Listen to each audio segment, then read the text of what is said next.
Welcome, everyone, to the House Committee on Judiciary and Hawaiian Affairs. Our hearing today is Wednesday, February 26, 2025. It's 2 p.m. here in Conference Room 325 at the beautiful state capitol. Thanks, everyone, for being here today to provide testimony in person and online. You help us do a better job as legislators by testifying, so thanks for being here. Appreciate that. Those who are giving testimony, I would request that you limit your testimony to 2 minutes. And I'll ask you to summarize at that point so we can get through all the testifiers and decision-making and hopefully get every quorum so we can make our decisions today. For those who are on Zoom providing testimony, please keep yourself muted and your video off while waiting. And then after your testimony is complete, turn off your video and mute yourself again. The Zoom chat function is there for you to communicate with our excellent technology staff here, and they can assist you if you have any issues. If you're disconnected unexpectedly, don't worry. Just try to rejoin us as soon as you can, and I'll try to fit you in to provide your testimony when you return, if possible. In the event of power failure here in the building or network failure, and we have to reschedule, I'll make sure to post appropriate notice, and everyone will know when we will meet again to finish our work. Please avoid using any trademarked or copyrighted images when you're using a background on Zoom. That kicks us off of YouTube if that happens, and we don't want that because we want the public to see what we're doing here. That's all part of our effort at transparency. Please conduct yourself with aloha and no profanity or uncivil behavior. It's okay to disagree, but let's not be disagreeable. I mean, we can all do the work for the state of Hawaii, even if we have disagreements. Okay, let's go ahead and get started here. First up, we have House Bill 1008, House Draft 2, relating to historic preservation reviews of state affordable housing projects. This measure requires the Department of Land and Natural Resources to determine the effect of any proposed state affordable housing project within 90 days of a request for determination. It bases the historic review requirements on the project area's known or likely density of historic, cultural, and archaeological resources or previous identification of no significant historic properties. First up, we have the Hawaii Housing Finance and Development Corporation, Mr. Minakami. Please proceed. Good afternoon, Chair, Vice Chair, members. Dean Minakami, Hawaii Housing Finance and Development Corporation. We send our testimony in support. The historic review process is necessary, but it does add time to the review process, to the development process. So this bill proposes a expedited pathway for projects which will probably not have a significant impact on historic resources. Thank you very much. Next, we have testimony in writing from the Department of Business, Economic Development, and Tourism Director, James Tokioka, in support. Next, we have testimony in support from the Department of Land and Natural Resources, State Historic Preservation Division. Welcome. Please proceed. Good afternoon, Chair, Vice Chair, members of the committee. My name is Jessica Puff. I'm the administrator of the State Historic Preservation Division, and we stand on our testimony as submitted and are here for any questions you might have. Thanks, Ms. Puff, or Dr. Puff. Could you help us out here? In this committee, I always ask people, rather than just standing on their testimony, to highlight portions of their testimony that would show, if you, in this case, it's listed that you support it. Why do you think this is a good bill? Well, I think it holds SHPD accountable. The 90-day... State Historic Preservation Division. Yes, the State Historic Preservation Division, thank you, accountable. We do have rules for time periods when we have to complete a review of a permit or a governmental project or one that's impacting a historic listed property. This bill clarifies what happens after that review period, specifically 90 days. If the 90 days lapse, that means that the project proponent could move forward with their project instead of having any vague ambiguity. It also establishes sensitivity. Areas where there's low sensitivity, a project may proceed without like an archaeological monitoring plan or a comprehensive archaeological inventory survey being completed before the project is able to finish the permitting process. For moderately sensitive areas, those are areas where there may be a historic property present, but it's determined not significant, or no historic properties have been found on that parcel, but maybe there have been on adjacent parcels, that the project might proceed with just archaeological monitoring rather than a very invasive archaeological inventory survey, which may require additional time added on to the project review process. And then also high sensitivity areas where it would sort of predetermine that if a project is taking place in an area that there are known significant historic properties, then the project would be subject to an archaeological inventory survey prior to the permitting process being completed. Okay, thank you. Appreciate that. We have received written comments from the Office of Hawaiian Affairs and written letter of support from Hawaii Realtors. Do we have Hawaii Realtors here? And then written letter of support from Maui Chamber of Commerce. That's all the testimony we received on House Bill 1008, House Draft 2. Is there anyone else here wishing to testify on this measure? If not, questions, members? Yes, Vice Chair Poi Poi. Jessica Puff, SHPD. Thank you. Can you just describe what would be considered not significant properties, or what would be considered significant properties? Sure. Well, the state rules have different categories of significance that we follow. They're criterion A through E. They are determined based on whether a resource is significant for its association with historic events, with historic people, if it's of architectural significance, if it's of cultural significance, or any other significance to the Native Hawaiian people. And so this is getting into the weeds a little bit, so I apologize if I make this confusing. So the current definition of a historic property is anything that is 50 years old or older. A significant historic property is something that is at least 50 years old or older, but then also meets one of those criteria. It's either associated with an important event, an important person, it's characteristic of a significant architectural or other design style, or it's significant culturally. So it's like an added level of evaluation. So an evaluation of something that's not significant is something that's just 50 years old. It might be an old culvert, or say something having to do with like agricultural infrastructure that is still present, but the rest of the agricultural infrastructure is no longer there, like a historic wall or fence or something like that. It's just old, but it's not necessarily significant. Okay. Thank you. That was very helpful. Sure.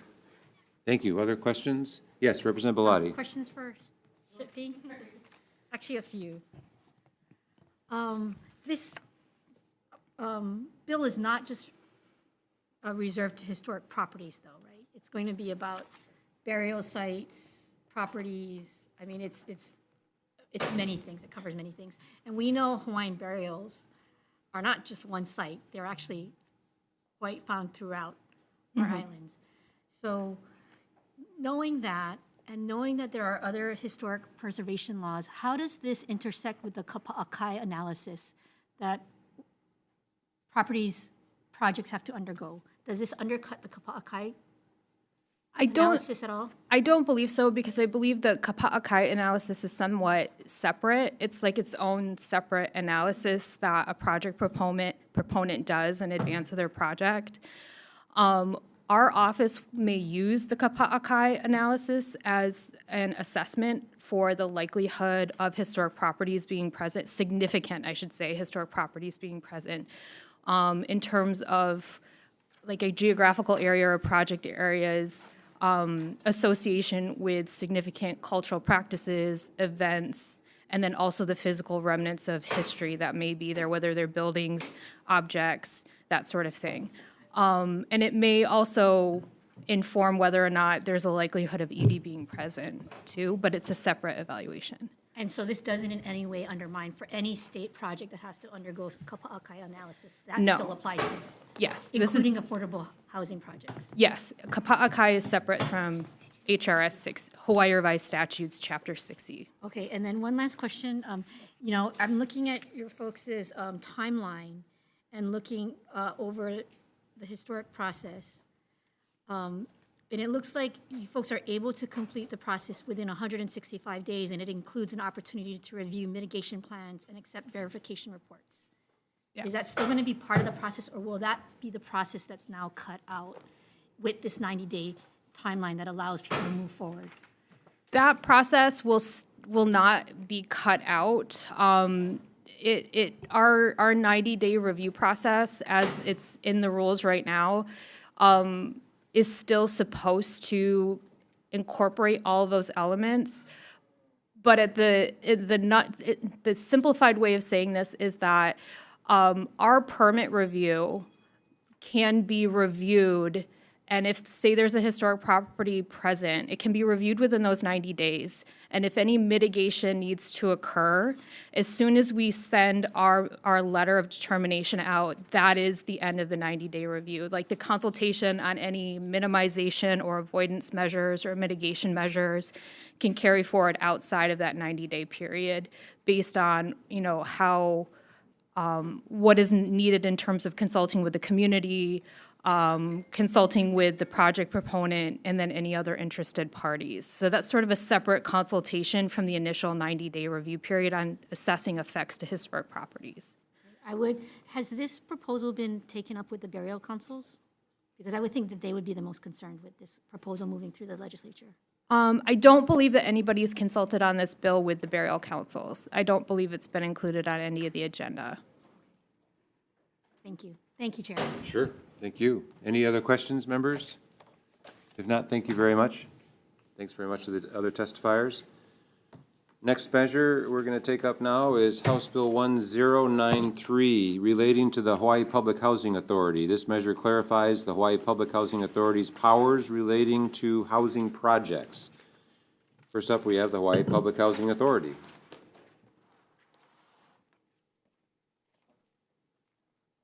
Welcome, please proceed.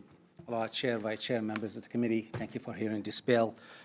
This bill intends to make it Yeah, I know you're famous, but you have to introduce yourself if you would, please. not as famous as you, but thank you very much. Hakeem Wansafi, I'm the Executive Director for the Hawaii Public Housing Authority. Thank you. Thank you for having me. This bill intends to make the definitions of housing clear and consistent, and also brings it in line and consistent with Session Law 251 that passed in 2022, which allows us to define housing projects. And the other consequences of this bill is allow us to make sure that we deconcentrate poverty. The thing of having public housing all grouped in one area is something that's been dead, has been proven that it's ineffective. And what this will allow us to do is make sure that when we rebuild a community that has a different kind of income and not just all the poor people in one section and others in the other. So we ask for your approval of this. If I may add just one more Yes, thing. please. This bill has become even more important in the last couple of weeks of what's happening in the federal government and the cuts of HUD. Today, That's the, HUD is the Department of Housing and Urban Development. thank you. Yeah, we just try to avoid acronyms That's if we good. can. Yeah. This department are the folks who actually fund for us our public housing and Section 8. We have learned today that part of the 5 priorities from the secretary, the new secretary, is to eliminate public housing. So this is a step forward now. It has a little bit more of urgency for us to have some tools to be able to respond very efficiently and quickly should they execute that and inform us that we have to do so. Thank you very much. Thank you very much, Director Wansafi. Any other people wishing to testify on House Bill 1093? If not, questions, members? Representative Bellotti. Director Wansaki, I'm sorry, can you repeat again exactly what the new housing Thank you. director stated? And So- they want to eliminate public housing. Yes. There are 5 priorities that we were informed today that some of the field offices in the nation have been informed. And number 1, is it okay if I get my phone so I can read the 5? Please. Sorry. Please. I usually don't like to.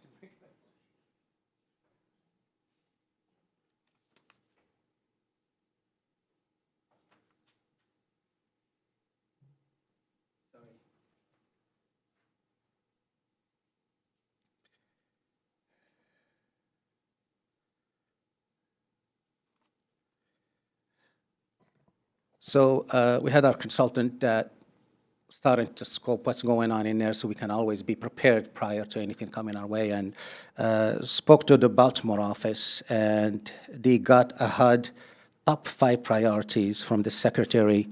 Number 1, eliminate public housing. Number 2, evict undocumented from assisted housing. Number 3, enact term limits. Number 4, implement work requirements in exchange for subsidy, except for the elderly and disabled, and consolidate or eliminate small housing authorities. So those seem to be, and the number 1 is the public housing. So we just want to be a little bit ahead. So this one, it's becoming a little bit urgent. Was this if there's any form of this information that you could share with the committee, we'd appreciate it, so we can be up to date, because things change so quickly coming out They really of do. this new administration. We shall It would be helpful. We shall. If we can tap your sources of information as well. keep you updated. That sounds good. Yes. Thank you very much. Thank Other you very much. questions? Please, Representative Peruso. So is it your intention then to comply with this directive even prior to additional guidance being issued? If you could explain to whom was the directive given? Right now, the directive is given to HUD, to the offices that execute the secretaries. So they have not yet informed us, but we're trying to take and have all available tools, including not complying if we know that we're not going to lose the subsidies. The way it works, HUD, Department of Housing and Urban Development, enter into a contract with us, with the Housing Authority. It says for the following units, that number hasn't changed since 1958. So that's when they put a fair cloth limit. They say, we're going to give you subsidy for the following folks, and that's what we have been doing. So an easy way for them to do is just say, we're not going to subsidize it. If you have any undocumented, we're not going to subsidize, and we have a contract.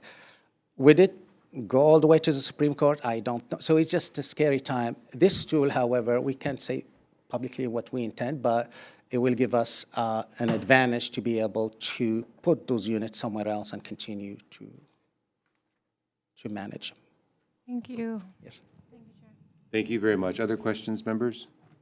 If not, thank you very much. Thank sir. you very much. Yep. Let's move on to the next measure. House Bill 1096, House Draft 1, relating to tenant selection.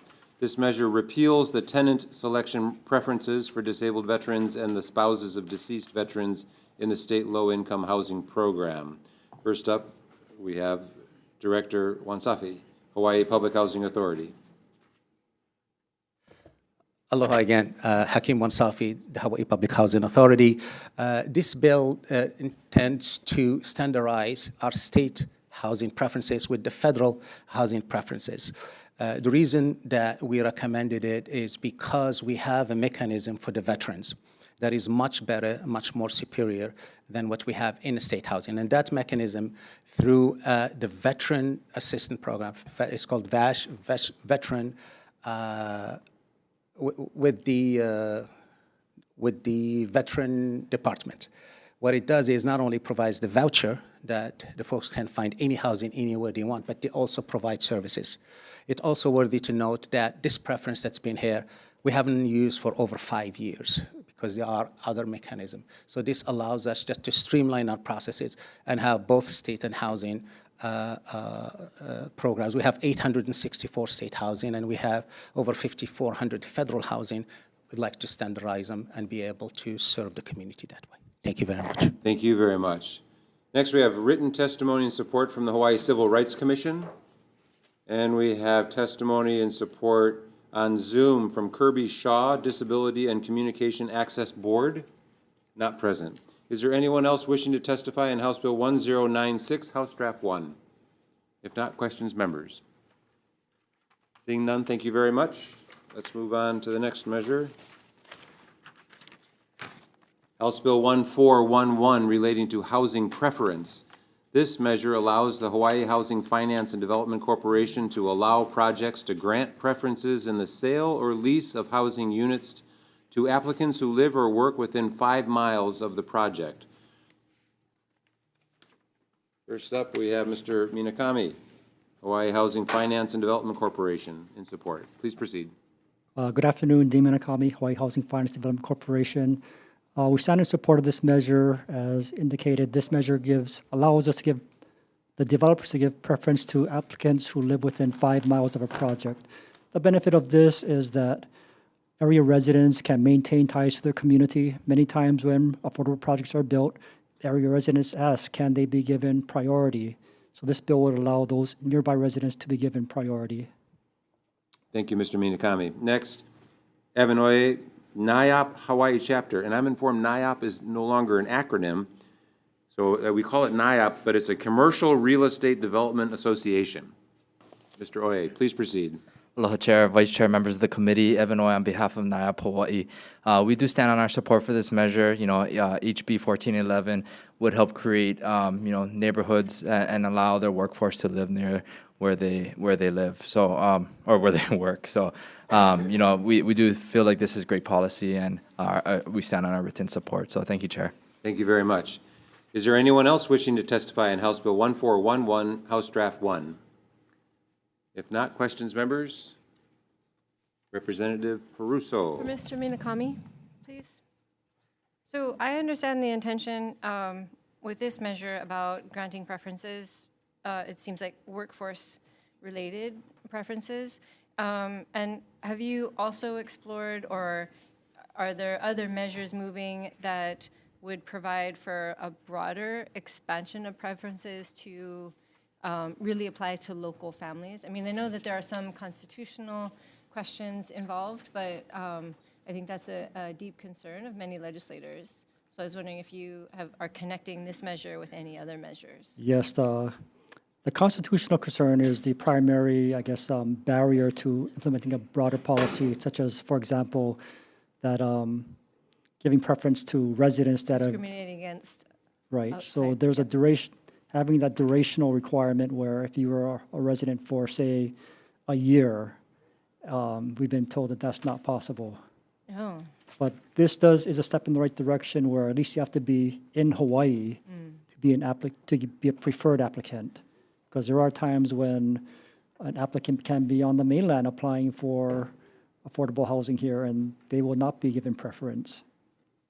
thank you so much. Thank you, Chair. Certainly. Any other questions, members? Seeing none, thank you very much. We'll move on to the next measure. House Bill 367, House Draft 1, relating to building permits.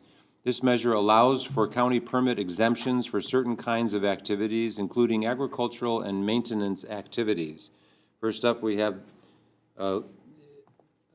testimony in opposition in writing from the Department of Planning and Permitting, Curtis Lum.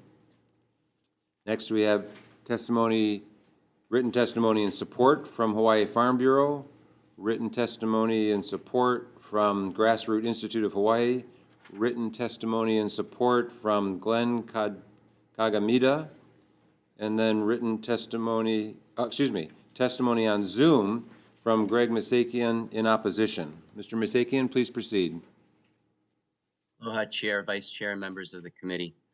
My name is Greg Misakian, and I am here in opposition of this bill. I would like to first point out, just as I go to the testimony, I would like to point out that the person that signed the testimony that you just mentioned, the first one that was submitted by Curtis Lum, was actually the director of, her name is there, Dawn Takeuchi, one of the director of DPP. So I'm assuming that it was submitted on behalf of the director. So with that stated first, because that's very important to know that the director is opposing this, Just a couple of quick background pieces of information so that the committee understands fully what's going on out in the public.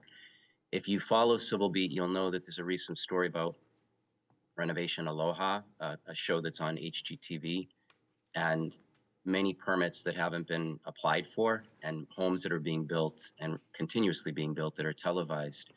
So there's been a number of stories about that, and there's a lot of issues with that. Potential litigation, I think there's litigation that's in the works right now. Issues where the safety and well-being of the residents that purchase these homes is at play, in addition to all of the facts that there's regulations in place that are being completely violated. And I'll just add one more thing. At my condominium association where I live, our building is considered commercial property. It's a high-rise building. And we frequently, or our board frequently, does not obtain permits. The contractors that they hire do not obtain permits for much of the work that's done here. And when they do the work, it's often done improperly. There's notices of violation that are being issued. They don't have permits in place. And I've reached out to the director of DPP numerous times. I'm still waiting from 2 years ago to get follow-up. So there's a lot of issues at play, and it's important that people follow the regulations. The safety and wellness of the residents that live in these buildings is at stake. And so I will ask you to please carefully look at that, and I do oppose this and hope that you don't move it forward. Thank you. Thank you very much. Is there anyone else wishing to testify on House Bill 367, House Draft 1? If not, questions, members? Seeing none, we'll move on. Are you, Rep. Bellotti? No? We'll move on. Okay. Is DPP around? No. They're not, yeah. Thank you. Okay, we will move on to the next bill, House Bill 826, House Draft 1, relating to housing. This measure authorizes a county planning commission by special permit to permit land uses exclusively providing residential housing for agricultural workforce housing, long-term rental, or workforce fee simple ownership in an agricultural district under certain conditions.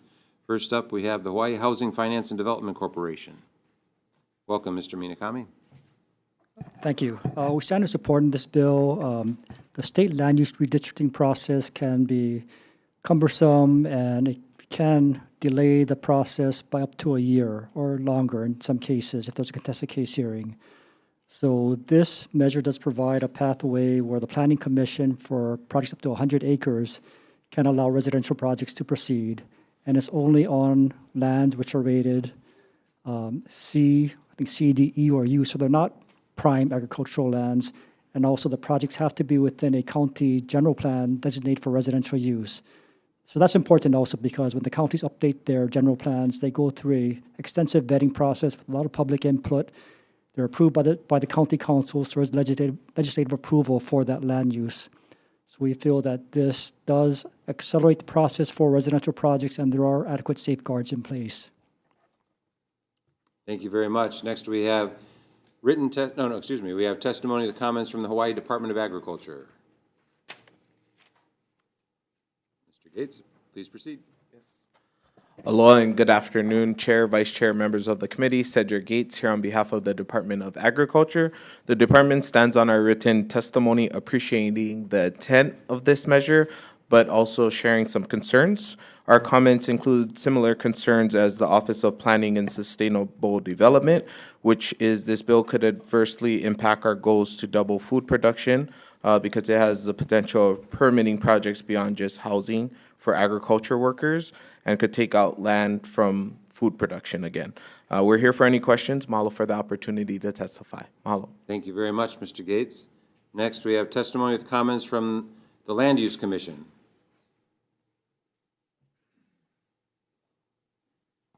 Thank you, Chair Tarnas, Vice Chair Poipoi, members of the committee. You have our written testimony. Again, I know you're famous, but you need to introduce yourself, please. I'm sorry. I'm infamous, not famous. Daniel Aradanker, Executive Officer for the Land Use Commission. You have our written testimony.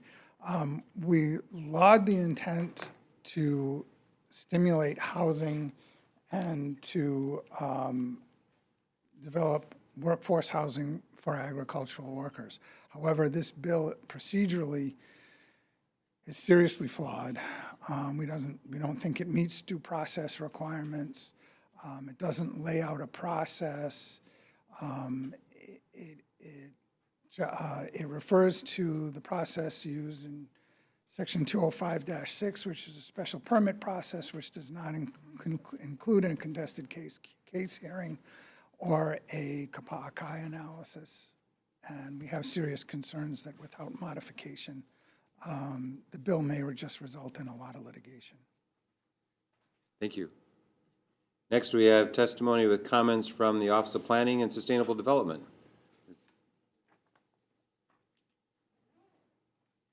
Hello, Chair, Vice Chair, members of the committee. My name is Brandon Sue, and I'm a planner with OPSD, Office of Planning and Sustainable Development. We stand by a written testimony with comments on the HD1 of this bill. OPSD believes the special permit is not the appropriate mechanism for permanent residential subdivision in the State Ag District.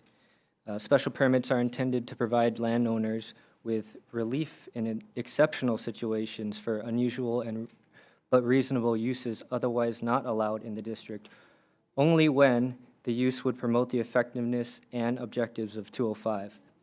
And I'd like to add that Hawaii case law cautions against the use of the special permit to effectuate what essentially amounts to a district boundary change. We noted three key additional concerns in our testimony. First, the bill only allows residential housing and does not address how essential services such as police and fire protection, schools, and utilities would be provided. This conflicts with existing special permit rules, which provide guidelines to prevent the project from placing unreasonable burdens on public agencies.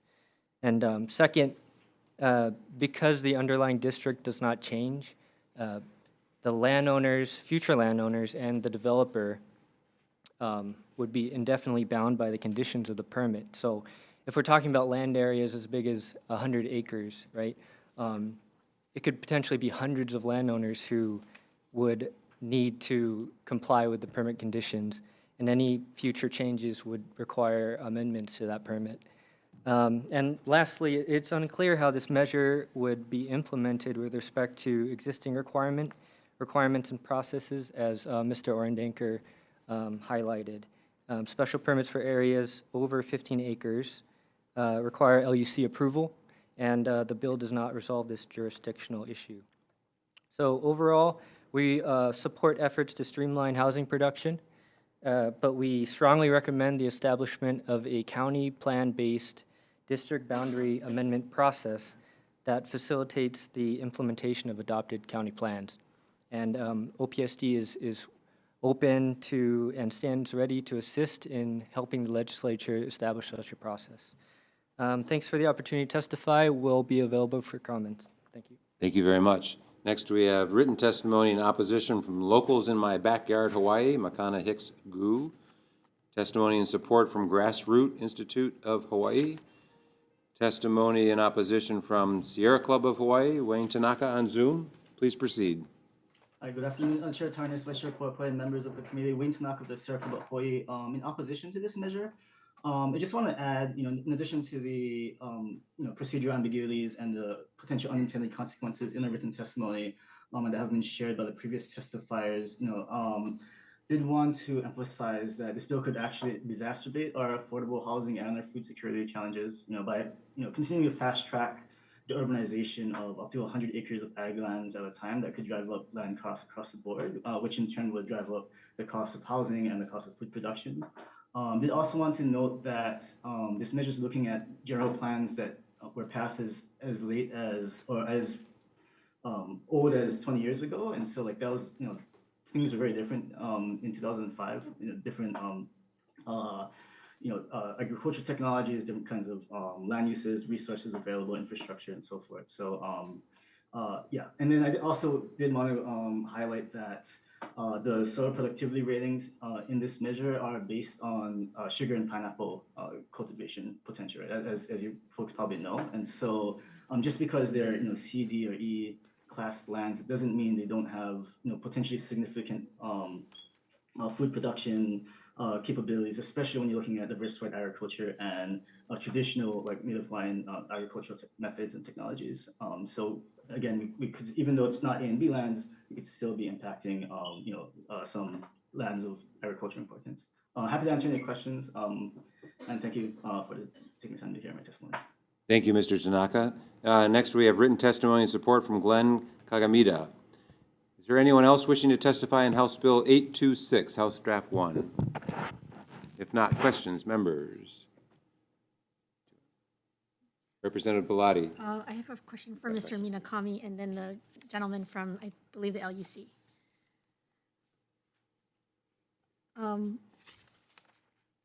Seeing as you're probably the biggest supporter of this bill, what kinds of lands would this apply to on the island of Oahu? On the island of Oahu, I'd have to look at maps of where the county has designated ag lands for residential lands for ag use that are overlaid by the state land use ag district. I'm not aware off the top of my head where those lands are, but basically it would be growth areas that the county has identified for residential use that are still in the state land use agricultural district.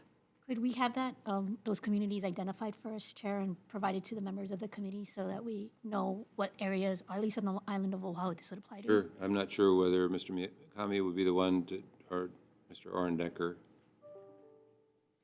You can ask him when Okay. you bring up the Land Use Commission. Okay. So that's not something you But would we be- could use the information from whatever source you can get it from. So off the top of your head, you don't know, you support this bill, but you don't know what lands this applies to? It might apply to future lands where the county is in the process right now of updating their sustainable communities plans, which are in effect similar to the general plan. So it might apply to future plans where the county designates lands from an agricultural use to a residential use. So a lot of central Oahu still, potentially. I'm not sure how much appetite there is to redistrict lands by the county in central Oahu. Potentially lands in the It windward could be, areas. it could be central Oahu, And windward areas, yeah. potentially, okay. Thank you. I'm sorry, and I don't know your name, although you Daniel look very Orendecker. famous. Thank you, Daniel Orendecker. It's Mr. not a problem if you can't remember my name. Mr. Orendecker, in your testimony, it appears that there might have been a stakeholder group that was like looking at this bill. Can you give us some background on what that might have been? Because you recommend an acreage of a maximum of 40 acres. That might be more Palatable. somewhat better. Yeah. There have been, over the years, there have been several attempts to try and change the land use system to stimulate affordable housing. The last time there was a major attempt was before COVID, I believe. And at that point in time, the bill was hotly debated. There were representatives from everybody from the Sierra Club to the developers involved, and there was a sort of an unofficial agreement that 40 acres would be better than 100. Okay. And then to the last question I asked the previous testifier, would you be able to provide us with communities that would be affected by this law on the island of Oahu? Well, we have overlays that show, or we have maps that show where the agricultural districts are and the urban districts. But I do not know if we have an overlay that shows the general plan designation. I would have to get back to you on that. Thank you. Thank you, Chair. Sure, thank you very much. Other questions? Vice Chair. Okay, I'll start with you since you're already up there. So in Chapter 205, there already is a special permit process that an applicant can go through to petition their commission for a special permit. But in order to, make a finding or issue the permit, they have to find that the use proposed would promote the effectiveness and objectives of Chapter 205. And one of the main purposes of that is to basically protect agricultural lands. So do you think that this measure as it's proposed conflicts with Chapter 205 I think it conflicts in numerous ways, but I think that's one of the most obvious. I would agree with that statement, yes. Okay. And then would you, there was testimony submitted by another testifier saying that the Land Use Commission does complete its review usually within 45 days. I think there's misplaced blame a lot of the time on the Land Use Commission when the holdup is somewhere else. So can you confirm that, the expedience at which you're able to complete the reviews? On a project that falls under Chapter 201H, the Land Use Commission must render a decision within 45 days after receiving the petition usually from the county, because they're the ones who process the our initial 201H filing. And even if it's not a 201H project, the maximum, not the maximum, the maximum that we can take to review a project is a year. But in effect, we usually review projects within 30 to 60 days, or 90 days, I should say, not 60 days, 90 days. I mean, that's, once we get a completed petition, we notice the hearing, or notice the project's filing. That has to be up for 30 days, and then usually right after that, we schedule a hearing. Okay, thank you. That's all for now. Maybe OPSD.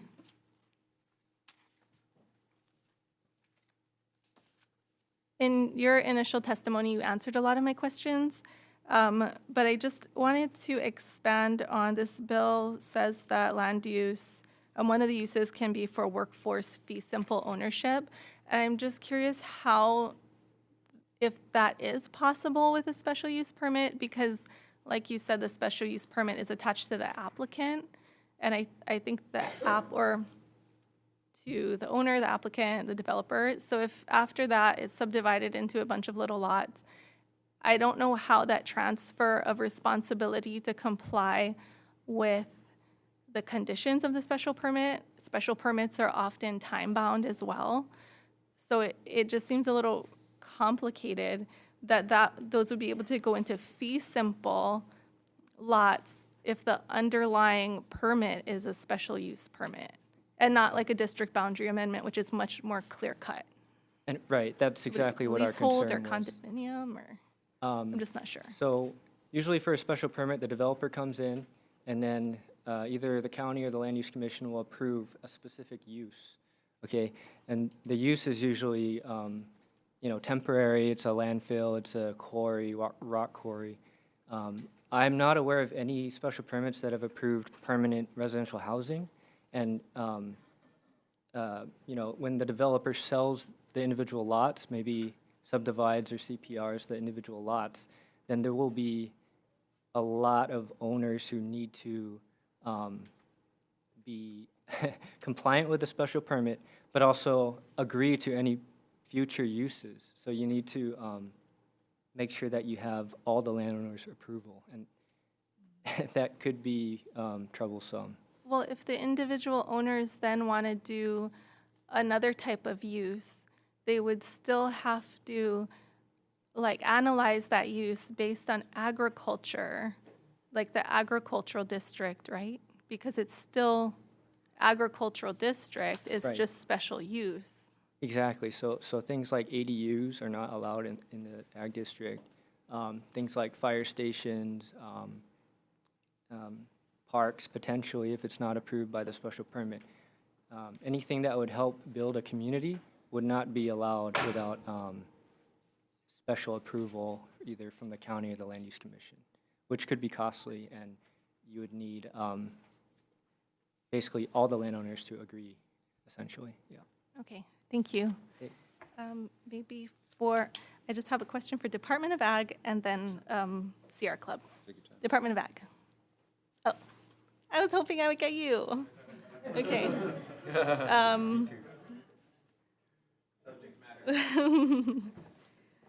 I'm just curious about if you are able to share, if you're aware of if there is potential impact to existing farmers that may be located on, or food producers or agriculture producers that may be located on properties that would qualify for this type of permit?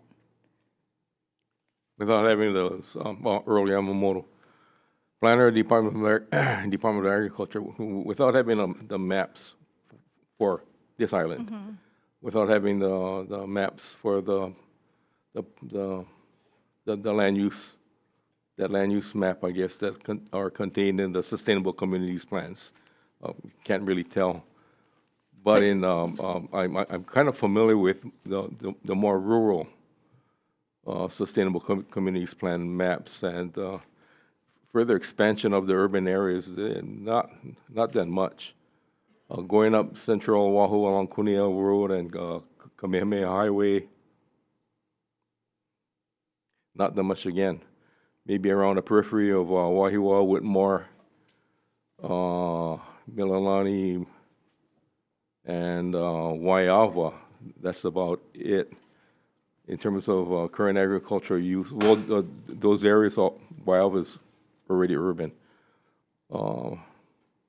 The area north of Royal Kunia, Phase 2, I believe, where the proposed golf course was, and there seems to be some, our proposed agricultural park is located. There is some potential for urban expansion over there, light industrial. But most of the expansion lands are Neighbor pretty much islands? taken up, yeah. Do you have any insight on the neighbor islands? Neighbor islands, no. Okay. No.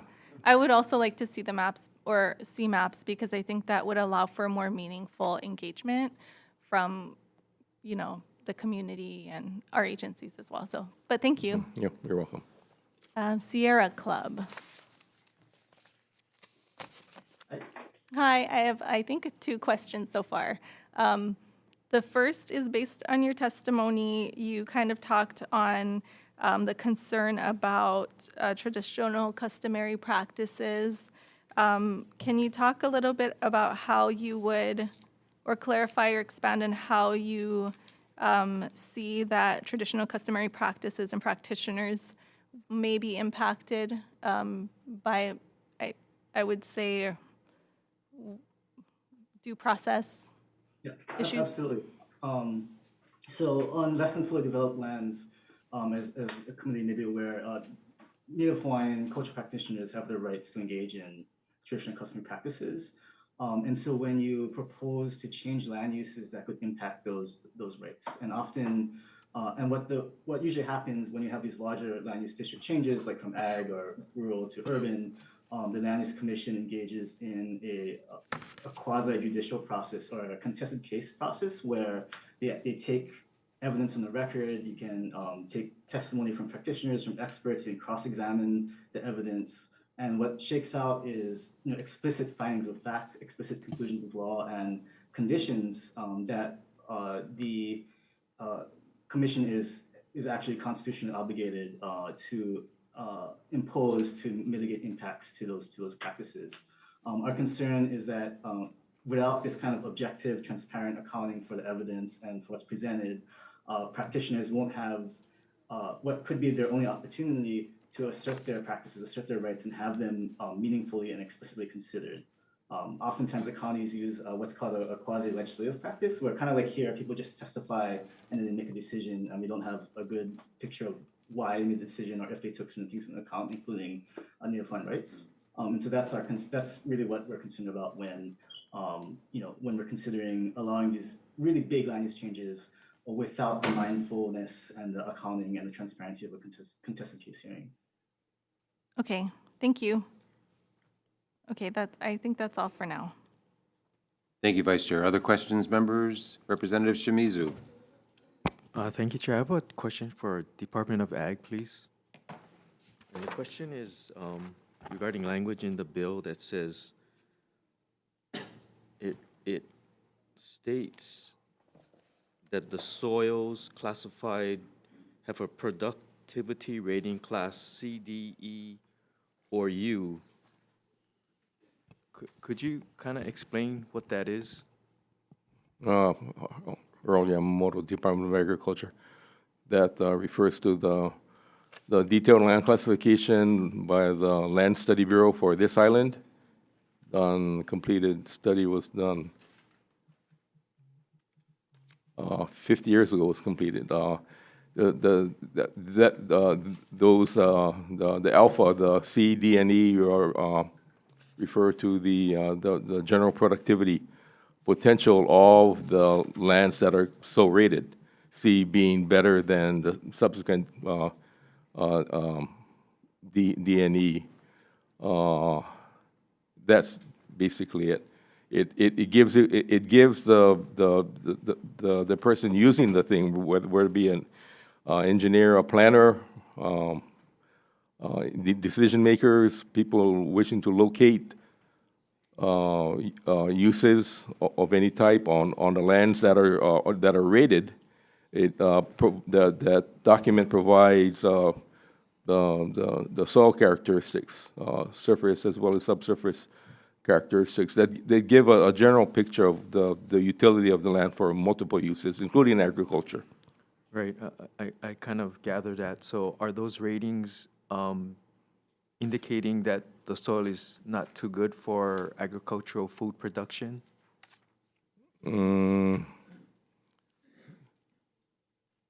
Yeah, people like to think that.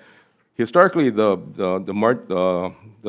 Land Study Bureau reflected the uses at the time. It was a snapshot in time, taken back in the late 50s to early 60s, of the uses that were present when the study was completed, was undertaken and completed. If you look at the original documentation for the Land Study Bureau, which are in books using aerial photos, you see that the A and B usually are the irrigated lands here on this island, and those lands were occupied primarily by sugar. The unirrigated but still highly rated productivity potential are the pineapple lands that were unirrigated. They're considered B. The diversified ag. They can use anything, but the poorer rated soils require more inputs in order to achieve economic return that that can pay the lease rent or the mortgage on the land. So it gives a general idea of the productivity potential. That there's what do you call that? The crop yields and all that kind of stuff. That's also part of the Land Study Bureau study that gives the reader an idea of how many pounds of whatever they're looking at can be produced on any given piece of land that has a particular overall productivity rating and land type. Okay, thank you for the explanation. Thank you, Chair. Certainly. Other questions, members? Other questions? No. Thank you very much. Appreciate all the testifiers. Let's move on to the next measure. House Bill 1325, House Draft 2, relating to housing. This measure requires developers developing an affordable housing project under HHFDC, Hawaii Housing Finance and Development Corporation, to assist certain tenants who are subject to displacement or eviction by the proposed project by granting those tenants the right of first refusal of a comparable unit in the housing project at an affordable rate, or establishing a fund to provide relocation benefits and offer assistance. Also providing information, either directly or through a contracted service, on how to obtain assistance and exercise the right of first refusal, and establishing procedures to track and maintain communication with those tenants. It also establishes consequences for a developer's non-compliance. First up, we have Hawaii Housing Finance and Development Corporation. Mr. Minakami. Chair, Vice Chair, members, we are in support of this measure. Most of our projects do not involve displacement of residents. For those that do displace residents, they typically require preparation of a relocation plan because you're accessing federal funds. But even for projects that aren't accessing federal funds, we would support this measure because it establishes a minimum baseline that must be complied with for all developers. Thank you very much. Next, we have testimony on Zoom from Nadine Ortega, not present, in support. Next, we have written testimony and support from the Democratic Party of Hawaii, Jun Shin. Next, we have testimony and support from the Hawaii Appleseed Center for Law and Economic Justice, Susan Lay. Please proceed. Chair, Vice Chair, members of the committee, Susan Lay with Hawaii Appleseed, standing in strong support of HB 1325. We stand on our written testimony, but I just wanted to highlight a few things from our testimony. This bill really addresses a couple of key issues. One is that we need redevelopment. It increases the supply of our affordable housing stock, and it also makes sure that we're renovating and redeveloping older units in Hawaii, which we have a long history of being older than the national average, and as well as being non-compliant in maintenance, and so that they don't necessarily function with their needs, their intended needs anymore. However, the unintended consequence of redevelopment is disastrous, right? It can lead into displacement of tenants, and that results in a number of issues, which includes adverse impacts to health, education, financial insecurity, just a host of things. So balancing these two things out is a major issue, and this is what this bill addresses. It requires the first right of refusal for a comparable unit, and it also offers 3 months of, or in place of that, offers 3 months of relocation assistance. And this addresses the destabilizing nature of the redevelopment for tenants, but it also really helps with future potential redevelopments. One of the things that we see really often is a deterrence of knowing that something like this could happen and occurring. Kako Chair, Talofa, Rananim. Aloha. My name is Deja Ostrowski. I'm an attorney with the Medical Legal Partnership, and we provide free, comprehensive, direct legal services to patients at Kokokalihi Valley and Kapiolani Medical Center. So I have over 15 years' experience working in providing legal advice and assistance to tenants. We actually have a bunch of them here, so I'm going to try to be brief on my testimony. I did submit testimony in support, but I wanted to notice that the importance of this bill is not right to return and relocation, but both. As you know, most of these affordable housing projects layer on financing, as well as what we've heard this entire hearing, streamlining, offering developers waivers of our legal processes. All of these things are ones that should protect tenants in our community and offer them, the housing that we say we are offering. We are not asking for comparable value capture or things that our private developers should provide to our community when they get breaks from all of these things, or when they layer financing upon financing. I know HHFTC testified about most projects that they do have federal funds. I know there could still be some things in this bill that are better, and I'm worried I'm overlooking them, like I just overlooked the and instead of or for the relocation and right to return. And I think if we want to house local residents, we have to do this right. You're going to hear from a lot of tenants about how there is a relocation plan. There is federal assistance. There is things that are supposed to happen, but we do not have the accountability measures. We do not have folks stepping up to the plate to say, these people are being displaced from the community. They must be offered the right to return and relocation assistance, not just for this project, but any project that's getting 201H assistance, which is basically, a waiver of every single legal process that we have is allowed under 201H as long as you provide half to affordable to 140 AMI folks. That's a single person making $130,000. So I think we need to ask for more from our developers, value captures that they take care of folks in our community. The and right of return and relocation assistance was modeled after Georgia.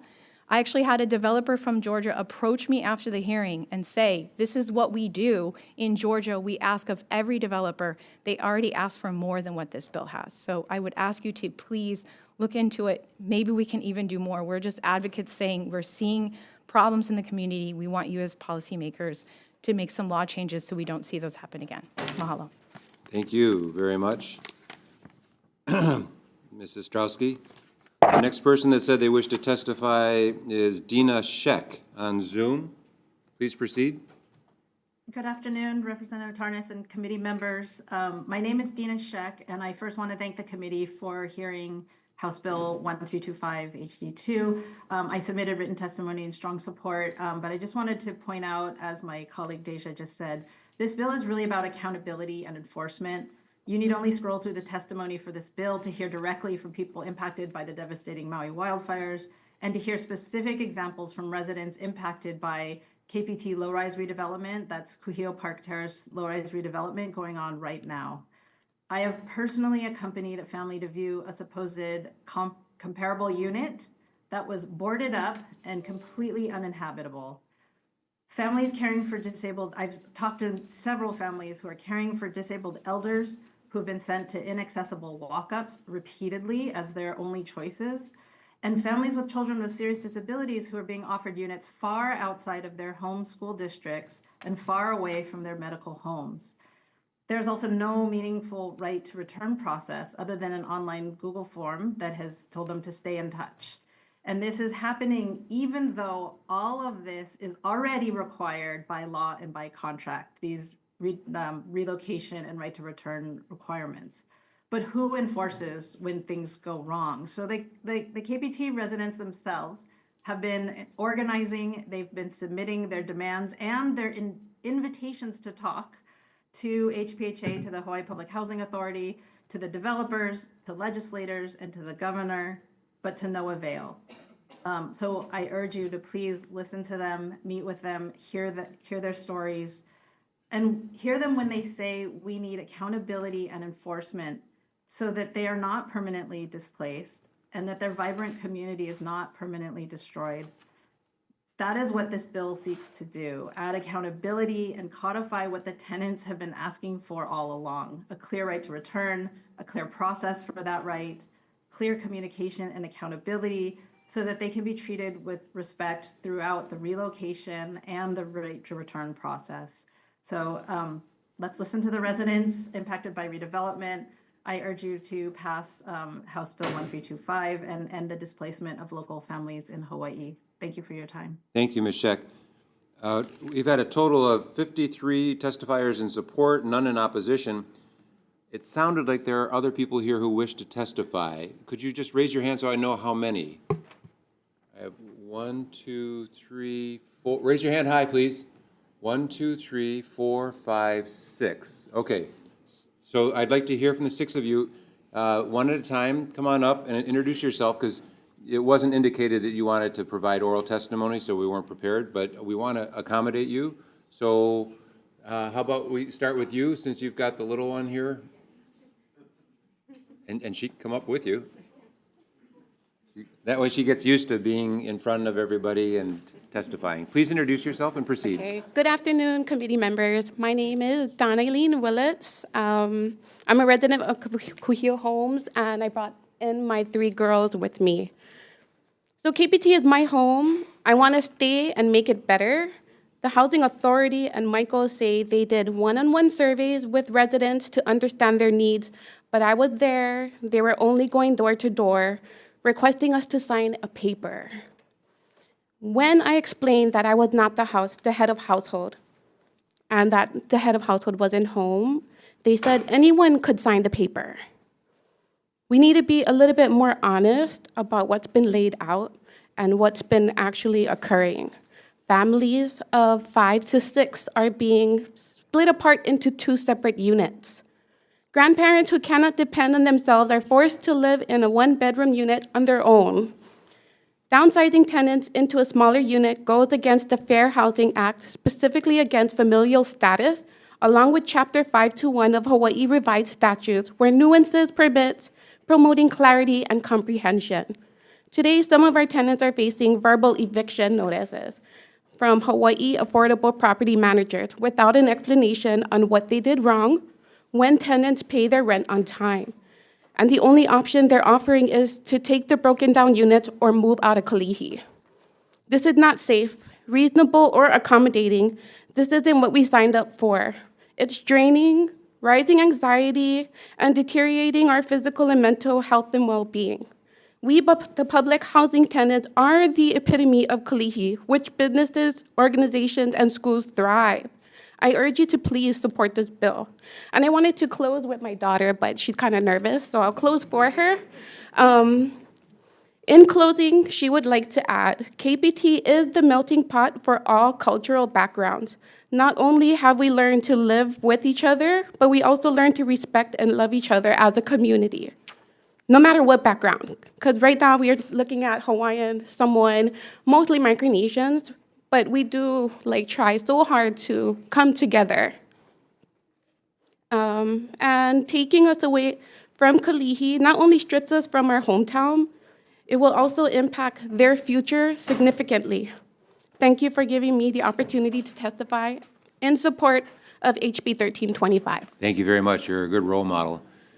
Those who want to sign up to testify, we've got a sign-up sheet that is going around that if you would sign up, because we want to make sure we have your name and contact information.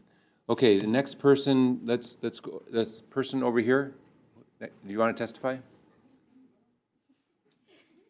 Come on up, sister. And if you could please introduce yourself and proceed. Good afternoon, Chair, Vice Chair, and Representative. My name is Lenda. I'm part of the community in KPT, but can I just sing my song? But I'll move on aside. Is it okay if I sing a song? I wrote a song about what's happening in our community. Okay, it's just, you got a short time, but go for it. Okay, you can stop me if it's... Okay, go ahead. There's no place to go, so I'm asking, can we stay? We are family. We are family. Watch our children grow and our elders too. Redevelopment. Take a look at all the faces that are surrounding you. Redevelopment, would you take a look at all the faces that are surrounding you? Because we are KPT family. Thank you. Thank you. Thank you very much. I appreciate that. Next person that I have on the list here is Jessie Lipman. You've got a great voice. Not me, her. Ma'am, you got a great voice. Yeah. It's from KPT, Kalihi. Right on, yeah. Right on. That's great. Please proceed, Mr. Lipman. Thank you, Chair. Thank you, committee members. I'm not going to read my whole testimony. We have a lot of folks here, 53-0, so I think you know where the community comes from. So and you got tough competition coming after that. From my heart, just want to say that this is the first phase of 3 planned for KPT. It's $224 million of taxpayer money that's being put into this, and it's part of a series planned for Halava, Mayor Wrights, other places. So just want to say, as you can hear from the community, it's really important that we get this right because we're setting a standard for how we're redeveloping our public housing. I know the director talked about concentrated poverty studies. There's also many studies that show when you take a low-income community and turn it into a mixed-income community, the result is most of the original low-income population gets forced out. And that's what we're fearful of in the community. And the community is trying really hard to work with folks in policymaking positions, in government, and the developer, and that you just use your leadership to help us with this process as we move forward, along with supporting this bill. It's a good start. Mahalo. Thank you very much. Next, we have June. I was trying to go last. Oh, sorry. Aloha, Your Honor, and everybody. Wait, Chairman, sorry. Too much TV, that's why I. But aloha, my name is June, also known as Auntie June, from the village of Kalihi. You know, I'm not here to bash anybody. I love Hakeem. He's like my Calabash nephew. And I thank him for knowing that we got to do what we got to do, and he got to do what he got to do. You know, in the year of 2020, the whole world was pretty much shut down. And I don't know if we can say it was like under martial law, but no one could do anything or make a move. And even if you had a laptop, but if you had kids at home, you couldn't get on it because they had to use it for school. So the thing what I'm trying to say is I'm not against redevelopment, but I truly pray and hope that there could be a better way on going about doing it. Letting our people, because the world was shut down in 2020, have more of a voice to say stuff. You know, like I said, I live in Kalihi, but I go to church way out in Waianae, like in the days of Moses. And on my way back to Kalihi, when I look at the beach, you have to admire it from afar, because all you see is blue tarps, green tarps, red tarps, all the different homeless tarps along the beach, which used to have nothing. And if we don't straighten out how these developers, because our island needs help, financially speaking, but if we don't do it the right way, there's going to be more homeless along the beachway. So I'm just praying and saying that I'm not against redevelopment, but I truly pray and hope that you as the stewards of our land and as parents in a sense over us who may be older than you or maybe same age, think about us. Yeah, we are your island people, island hearts. And sometimes I feel like crying. Auntie June, thank you. I Thank you. appreciate your Much love to testimony. you. Yep, And to appreciate all your of you. testimony. Thank you very much, Auntie June, for being a leader in your community in Kalihi. Okay, next we have Rona.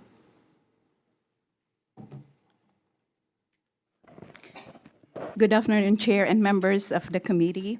My name is Rona Mangayayam. I'm the Youth Services Director of Kukua, Kalihi Valley, where we provide safe spaces for children and youth not only to strive, but thrive.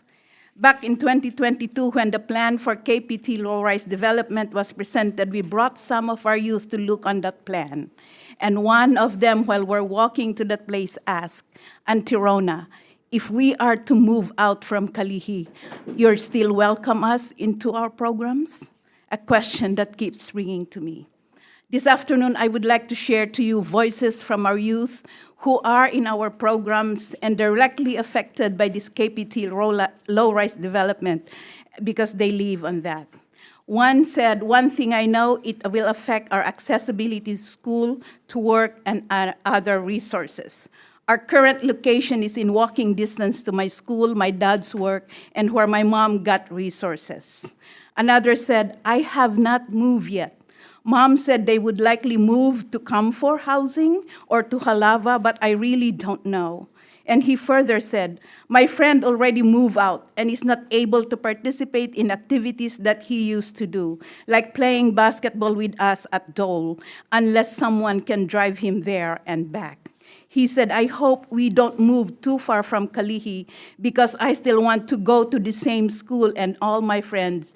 And if I cannot go to K-Vibe, one of our program, I would be stuck in the house. And the third one said, we already moved out from low-rise KPT. I already moved to Halava.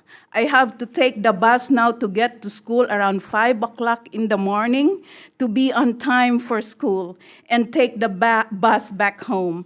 I have to say now that I'm from Halava when boys ask me, and I've lost a sense of my identity. All of them expressed their worries about what is going on in this redevelopment. They said, I'm worried about my parents struggling to find a place for us. Another one said, I worried about my little brother making friends with wrong people if we move out. Another one said, I'm worrying about some friends having to move somewhere where they won't be welcome or in danger, gang affiliation and all. And others said, my parents are worried about us having to start all over again. May I ask you to summarize, please? Last question that we asked, if you have an opportunity to send a message or ask question to those who have a hand in the redevelopment, what would you ask? And they said, 1, are we coming back? 2nd, when will you guys be done? 3rd, why are you guys kicking us out? Are you going to help us find a house? And said, how will you help people that you are kicking out? I believe passing this bill would be a huge step in addressing the needs of the community and making our youth a sense of comfort and stability in their lives. Thank you. Thank you very much. I appreciate that. Okay, is there anyone else here wishing to testify on House Bill 1325, House Draft 2? Anybody else? If not, thank you very much to the testifiers. Members, any questions? Representative Shimizu, please proceed. Thank you, Chair. I guess I would ask Mr. Minakami a question. I'm totally understand and agree the intent of this bill, and I'm just trying to clarify and understand the provisions of the bill.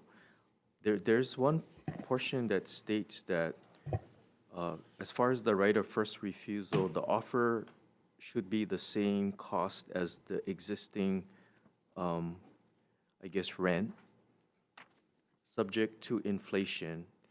And I was wondering how that mechanism works. And then it continues, or relocation benefits equal to 3 months' rent. So are we saying that there is that or, and I know that person said it should have been an and, but again, the question is the same rent subject to inflation, and I guess I wanted clarification on how that looks and how is that calculated. And then the second part is for relocation benefits, is it just 3 months of rent that the developer is supposed to pay? Yes, I believe the original version of the bill, it was an and. We requested it be changed to or because there are times when a for-sale project is proposed that displaces renters.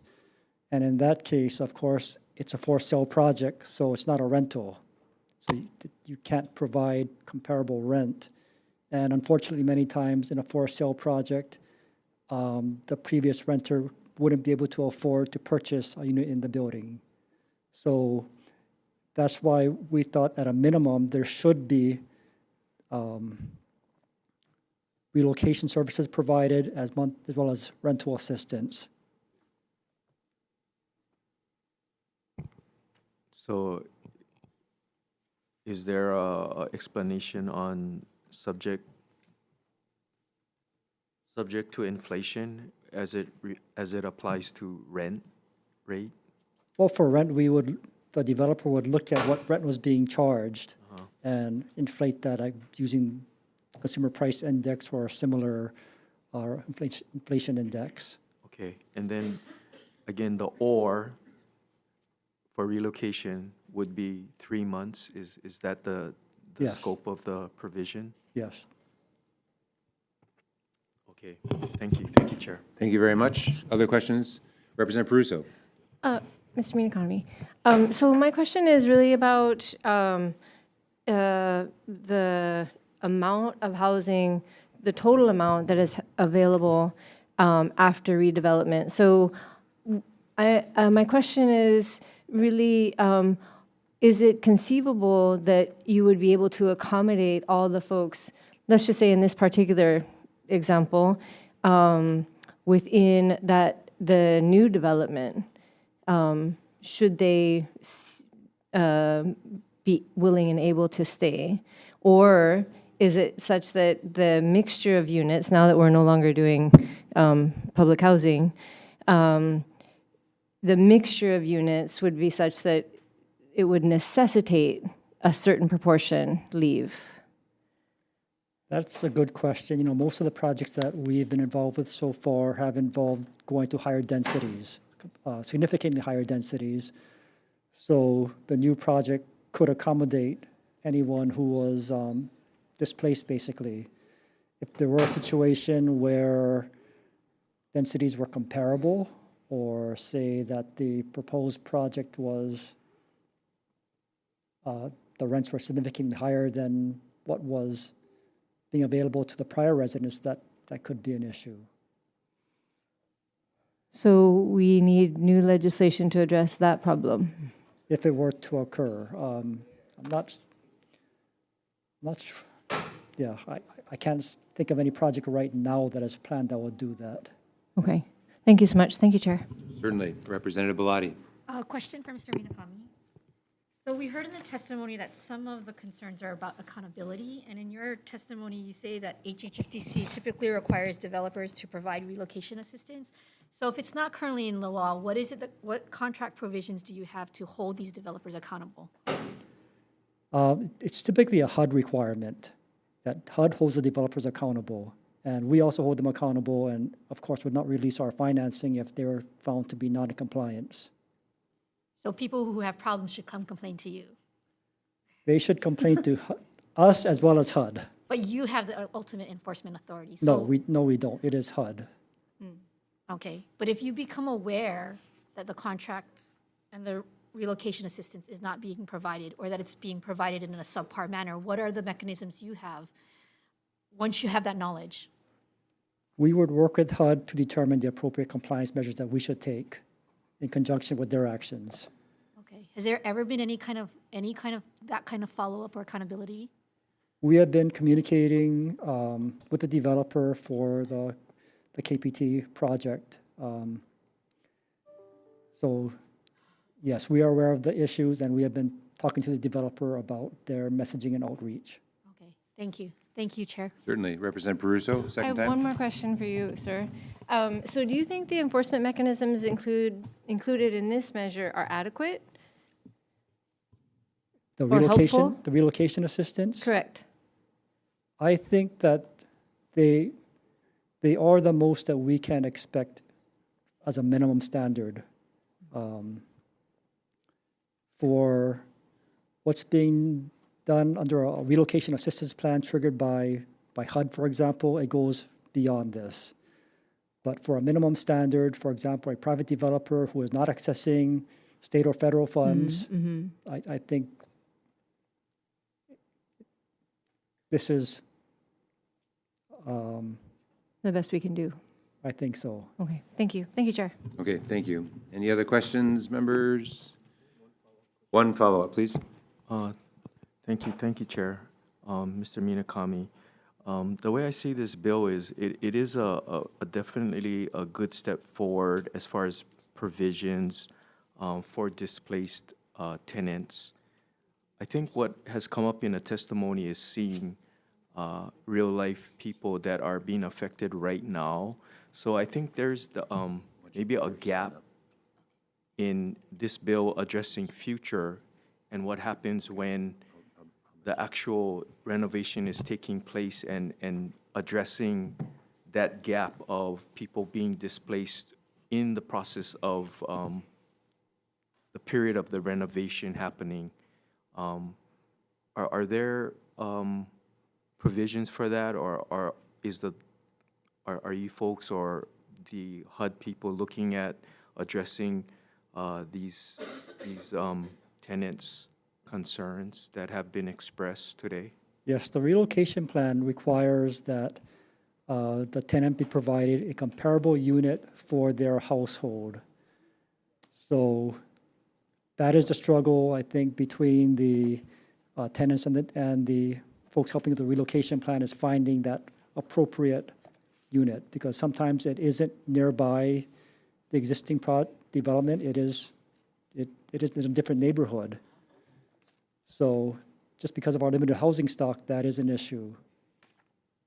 Okay, thank you. Thank you, Chair. Certainly, thank you very much. Thank you, all the members, for questions, and thank you to the testifiers today. Appreciate that. Okay, we're going to move on to the next measure. And just so everyone knows, we'll go through all the measures in the hearing agenda and then do decision-making at the end. So that's our plan. Next measure is House Bill 576, House Draft 1, relating to restrictions on the transfer of real property under Chapter 201H, Hawaii Revised Statutes. This measure exempts transfers of Hawaiian homelands from transfer restrictions for real property under housing development programs of the Hawaii Housing Finance and Development Corporation. We've got two who have signed up, Hawaii Housing Finance and Development Corporation and the Department of Hawaiian Homelands. If there's anyone else wishing to testify on House Bill 576, if you could sign up over here, that would be great. So first up, we have Dean Minakami with the Hawaii Housing Finance and Development Corporation. Chair, Vice Chair members, we're in support of this measure. Basically, there are two provisions for our transfer restrictions. There's the buyback program and the shared appreciation program. Under the buyback program, HHFDC buys back a unit within 10 years if a buyer wants to sell that unit. In the shared appreciation program, there is no shelf life to that, but HHFDC receives a share of the appreciation when the seller sells the unit. We understand that the DHHL has their, Department of Hawaiian Homelands has their own provisions to, I guess, to share appreciation and to fine tenants if a tenant sells their unit. So we would defer to their program if they're accessing our program. Got it. Thank you very much. Next, we have Department of Hawaiian Homelands.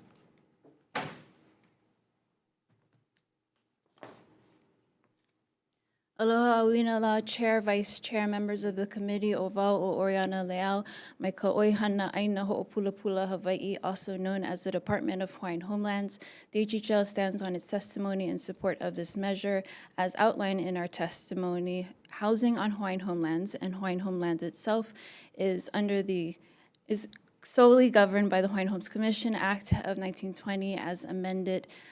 Developers that DHHL contracts with access 201H programs, and this measure makes it clear and clarifies that Hawaiian Homelands is to be exempt from those particular provisions outlined in 201H. I'm available for questions. Mahalo. Thank you very much. Is there anyone else wishing to testify in House Bill 576, House Draft 1?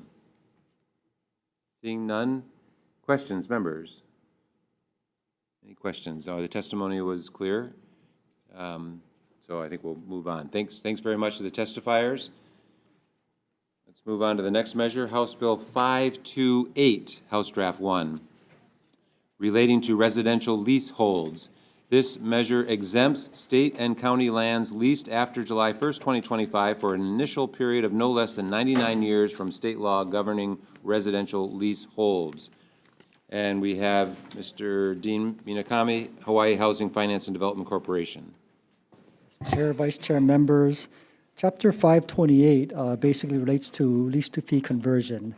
So what this bill does is if the state were to create a 99-year leasehold condo, it would be exempt from the mandatory lease-to-fee conversion. Thank you. Appreciate the explanation. Anyone else wishing to testify on House Bill 528, House Draft 1? If not, questions, members? Pretty straightforward. Thanks very much, Mr. Minakami. No questions. We'll move on to the next measure. House Bill 420, relating to remedies. This measure clarifies the applicability of the statute of repose for actions arising from construction defects. It specifies that a plaintiff's failure to plead with particularity the claim of fraudulent concealment, if the plaintiff raises the defense, subjects the plaintiff to liability for the costs incurred by the defendant, including attorney's fees and costs. It clarifies the required contents of a notice of claim of construction defect served on a contractor. It also amends the process and time frame for a claimant to accept a contractor's offer to settle or inspect and authorize the contractor to proceed with repairs. It limits the amount a claimant can recover if the claimant rejects a contractor's reasonable proposal for inspection or a reasonable offer to remedy, and it clarifies the consequences of rejecting an offer of settlement. First up, we have Gentry Homes in support. Quentin Machida.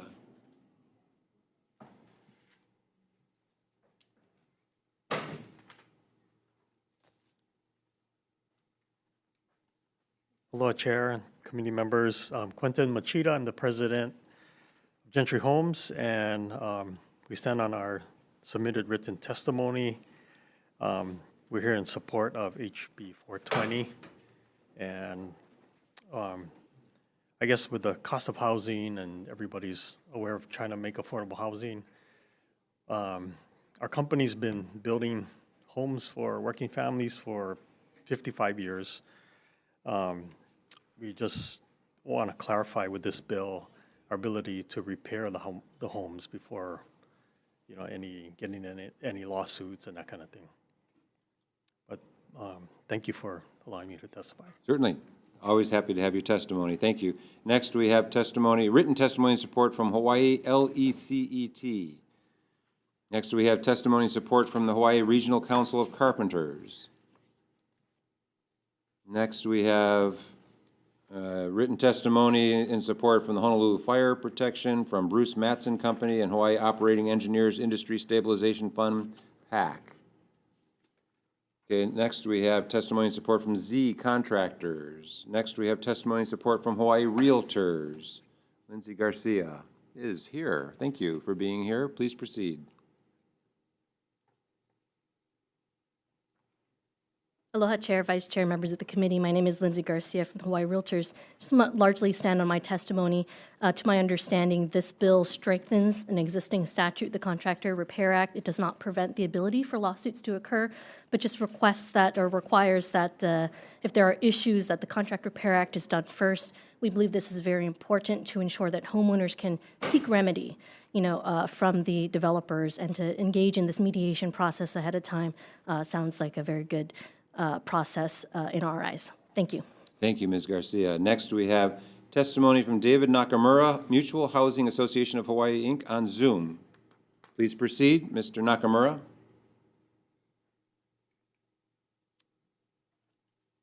Aloha, Chairman Tarnas. I want to thank you and the committee for allowing us to share our testimony on House Bill 420. My name is Dave Nakamura, and I'm Executive Director for the Mutual Housing Association of Hawaii. Mutual Housing is a local nonprofit that owns, develops, and manages affordable rental housing focused on low-income families. Our testimony is in support of House Bill 420 and its efforts to establish clearer guidelines and collaborative solutions when construction defects arise in construction projects. I have over 35 years' experience in the development industry and know how reasonable developers and builders know that working to solve problems rather than litigating is always the best pathway for all parties. We are seeing a rise in frivolous and harmful lawsuits that are hampering the development and delivery of much-needed affordable housing as legal costs and other resources are lost addressing litigation. Mutual Housing is currently experiencing firsthand how wasteful construction litigation can impact innocent parties. Our organization developed the Kulia Affordable Rental Community in Ho'opili, the Ho'opili Master Community, back in 2020. Kulia has not experienced any serious construction defects. However, attorneys that filed a class action suit against T.R. Horton sent a letter last year trying to draw us into their class action suit. We explained that we do not qualify to be a member of their class action as we are not a home buyer and we had not experienced any construction problems in development. And specifically, we did not experience the construction problems that they were spelling out in their lawsuit. Regardless of our formal communication from our attorneys that these attorneys refused to acknowledge our correspondence, and we've had to file 2 legal motions to be removed from their class action. We are confounded that we've had to fight for a right not to be part of a class action suit that we don't belong in. Our nonprofit has incurred unnecessary legal costs to prevent this misrepresentation and manipulation by others. And so we hope that there can be this reform done. Thank you for the opportunity to share our manau, and we hope you support House Bill 420. Thank you. Thank you very much, Mr. Nakamura. The next person that said they wish to testify is John McKenna on Zoom from Hawaiiana Management Company. Please proceed. Good afternoon, Chair, Vice Chair, members of the committee. My name is John McKenna. I'm the president of Hawaiiana Management Company. We oversee more than 700 associations representing approximately 105,000 homes across 6 islands. With over 25 years in property management and related fields, I have extensive experience working with condominium boards, association of apartment owners, and developers. So I'm here to testify in support of HB 420. The boards within these communities and associations are composed of volunteer homeowners, and they dedicate their time to manage these communities as volunteers. They often possess various levels of experience and awareness regarding complex legal and construction matters as part of their duties. The combination of volunteer status and diverse expertise makes these boards very susceptible to aggressive tactics employed by some attorneys. And that could result in pressuring boards into joining class action construction defect lawsuits, even when the issues could be resolved through less adversarial means. Engaging in such litigation oftentimes leads to significant financial burdens for associations, significant increase in maintenance fees, special assessments, possibly having to get loans, and further. The lawsuits can create significant strain on community relations as well. it can divide a community. Some may disagree, some may agree on certain approaches. Reforming the Contractor Repair Act is essential to protect volunteer board members from undue legal pressures. And primarily, such reforms would promote alternative dispute resolution methods, allowing for a more collaborative and less costly solutions and less timely solutions related to construction-related issues. By supporting these reforms, we can safeguard our volunteer board members, ensure the financial stability of the communities, and foster a more harmonious living environment for all our residents. Thank you. Thank you, Mr. McKenna. Next, we have Operating Engineers Local 3.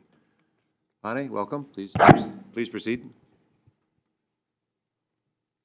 Aloha, Chair, Vice Chair, members of the committee, Pani Meatong III, Deputy Political Director for Operating Engineers Local 3. I believe you have my bosses, our dear District Representative Ana Tuiasosopo's written testimony. He wanted me to come down here and testify in person in support of HB 420. This has been an interesting process to see how this bill has been developed. We support this process. We understand that there has been talks on both sides to come up with a bill that would be amenable to everyone. We appreciate that. As you can hear from the testimony from each side, that there are a bunch of issues that still need to be worked out.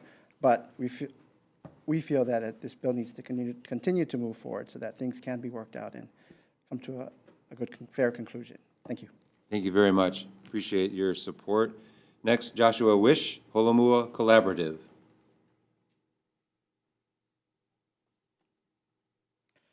Chair, Vice Chair, committee members, I am not famous, so yes, I am Joshua Wish. I'll make that clear for Holomua Collaborative. Our nonprofit works on trying to help keep local working families in the state by making sure they can afford to stay. And so the reason that we're involved with supporting this is to try to help mitigate really high housing costs.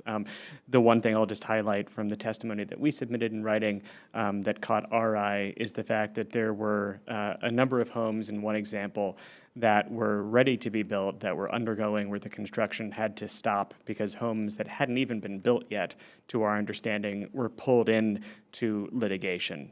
Homes that were being built according to the building code and had willing buyers, but it had to be stopped because of the pending litigation that you had groups like Fannie Mae that weren't able to provide the type of backing that would allow folks to be able to afford the mortgages that they needed. And they were only allowed to start building again when they took steps that weren't strictly necessary to restart the construction. So hopefully this bill could help alleviate those types of problems, and we're happy to support it. Thanks so much. Thank you very much, Mr. Wish. Next, Perry Arrowsmith, Housing Hawaii's Future. In support. Not present. Next, Tracy Tanaki, D.R. Horton, Hawaii.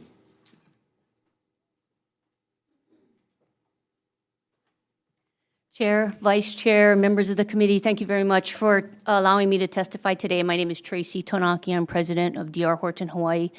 We've been building homes in Hawaii for over 50 years. We build quality homes. While we don't build perfect homes, we absolutely want to have the ability to stand behind our product and fix the legitimate repairs that are needed in our homes. The contract, we're not being able to do that right now because the Contractor Repair Act is not allowing us. Rising litigation and broader litigation has precluded us from even speaking to our homeowners. It has precluded our homeowners from getting the actual repairs of legitimate defects that they need to get done. It's in fact stopped us when we were actually making some of these repairs. It has also encumbered homes and condos, as Mr. Wish had pointed out, that don't have defects. And these are including homes that have been completed, homes that were actively in construction, and homes that we hadn't even started building yet. We had our permit approval ready, over 800 units out at Ho'opili that we weren't able to start. And because the CRA process is not working, not being followed, litigation has now eliminated our first-time homebuyers' ability to get a government-backed loan. The Fannie Mae, Freddie Mac, FHA, and VA loans that all of our Hawaii families need to enter into home ownership. So the CRA is not working for homeowners, is not working for home buyers, is not working for builders, and it's definitely not working to solve our housing crisis. In fact, it's doing the opposite. It's increasing costs, it's delaying repairs, it's restricting mortgages, it's stopping construction, it's increasing insurance. So we ask that you support reform to the Contractor Repair Act. Thank you. Thank you, Ms. Tanaki. Next person that said they wish to testify is Sherry Menor, the Chamber of Commerce of Hawaii. In support. Next person who wants to testify is Graham Lipsmith on Zoom. Please proceed. Good afternoon, Chair, Vice Chair, and members of the committee. My name is Graham Lipsmith. I'm one of the class action lawyers about whom I think a lot of people are talking about here. And I do want to try to clarify some aspects of the presumptions underlying this this bill that I don't think are exactly accurate. First, I do think that courts are adequately and properly managing the class actions under the current version of HRS 672E and HRCP Rule 23. They're harmonizing the two statutes together, and typically what we're seeing is that representative sampling in the class actions, which I do urge the committee to consider if there are modifications. I do appreciate that there have been some modifications that have been discussed, but I think representative sampling in the class actions, instead of the ability to inspect every single property in a class action, is a very important thing to consider. Representative sampling is efficient, precise, and it's far less costly than inspecting every single home in a class action that might entail hundreds, if not thousands of homes. We submitted a few examples of two cases where builders asked to inspect every single home, and it wound up protracting the cases for years. And they kept seeing the same defects over and over again. And neither of those cases has come forward into mediation or resolution or settlement. It's just been a long, drug-out process. One of those cases is about claims that have been pending for 10 years now in Hawaii. The other one, by the time it gets to trial, will have been pending for about 5 years. This creates more litigation, not less litigation, to allow sampling and testing on every single home in a class. Another issue that we think is not entirely accurate underlying the bill is that builders are presently somehow denied the opportunity to repair or engage in early resolution. The current version of 672E gives the builders the unilateral right to demand mediation. It gives them the unilateral right to offer to repair. It gives them the unilateral right to offer to pay money for repairs. Typically, in our experience, and also as the plaintiffs in the case representing homeowners, we always welcome the opportunity to have repairs accomplished, to have money paid to the homeowners to compensate them for their issues, because fundamentally we're out there looking out for the homeowners to make sure their properties are fixed. Builders do not typically May I ask you to summarize, please, sir? Yes, builders do not typically offer to repair homes or engage in early resolution of the claims in our cases. And also the last presumption that I think is difficult to understand here is that we're going to be leaving homeowners who are not going to be able to care for their dangerous, costly defects in their homes at the end of the day. And I think that's the large danger here. We're going to be pushing off major problems down the road. Thank you very much. Thank you very much, Mr. Lipsmith. Next, we have testimony from the Hawaii Construction Alliance, Malama Min.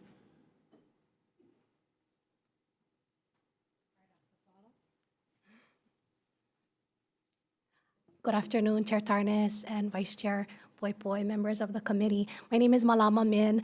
I'm the Executive Director of the Hawaii Construction Alliance. The Alliance is comprised of the Hawaii Regional Council of Carpenters, the Laborers International Union of North America, the Operative Plasters and Cement Masons Union, the International Union of Bricklayers and Allied Craft Workers, and the Operating Engineers. Together, the member unions of the Hawaii Construction Alliance represent over 15,000 working men and women in Hawaii's construction industry. We strongly support the passage of HB 420 to address the escalating costs of developing desperately needed new housing in Hawaii. And we understand that they're looking out for the homeowners. We're looking out for homeowners too. We want everyone to become a homeowner. And this is just one of the solutions being presented in this year's legislative session to address the high cost of housing. All of this litigation does directly impact the cost of housing and the developer's ability to build affordable housing. And we would like to take this process out of litigation so that those monies can go towards actually repairing the homes as opposed to paying attorneys. Thank you for your time. Thank you very much, Ms. Min. Next, Chris Hikita, Gadsden Turner Thompson Booth. Please proceed. Good afternoon, Chair, Vice Chair, members of the committee. My name is Chris Ikita. I'm a partner at Gadsden Turner Thompson Booth. We represent homeowners and associations in construction defect matters. The main goals of bringing these construction defect claims are to make sure that we can be able to fix houses and make sure that the houses here in Hawaii are safe. This bill does not do anything to achieve the goals of creating more affordable housing. Instead, it makes home ownership more unaffordable by making it difficult or impossible for homeowners to recover for construction defects, ultimately shifting the cost of repairing those defects to the consumer. This bill does this by preventing homeowners from pursuing their legitimate construction defect claims, such as by creating an oppressive 2-year statute of limitations for all construction defect claims, preventing homeowners from recovering for building code violations that may protect residents from life and safety, and it also guts the class action process, which is a key consumer protection vehicle in Hawaii. Without the class action process, many homeowners who aren't aware that there are potential life safety defects in their homes would not be able to recover and have those homes fixed. Additionally, what this does is it forces homeowners to accept inadequate offers by limiting recovery to the value of the contractor's offer of repair. This ignores many components of the damages that are caused by construction defects, such as damages to other components of the building. For example, when there's a defect in the plumbing system, oftentimes what happens is that leads to multiple leaks, water damage, and that's outside of the actual scope of repair. So a contractor would likely only make an offer to repair the plumbing system itself. So in the end, even if a jury were to find that the homeowner were entitled to $100,000 in damages based on all the facts, this bill would limit those damages to whatever was offered, maybe a $10,000 repair to do for the plumbing system. This doesn't make any sense at all. This bill would ultimately weaponize the Contractor Repair Act for contractors and limit homeowners' ability to recover for construction defects, ultimately making homeownership more costly for people in Hawaii. Thank you. Thank you, Mr. Hikita. Next, testimony from Roseanne Freitas, BIA Hawaii, on Zoom. Not present. Next person said they wish to testify is Samuel Wilder King on Zoom. Not present. In support. Next person, Patricia Van Kuren on Zoom. In support. Not present. Next person, Alan Taketa on Zoom. In support. Not present.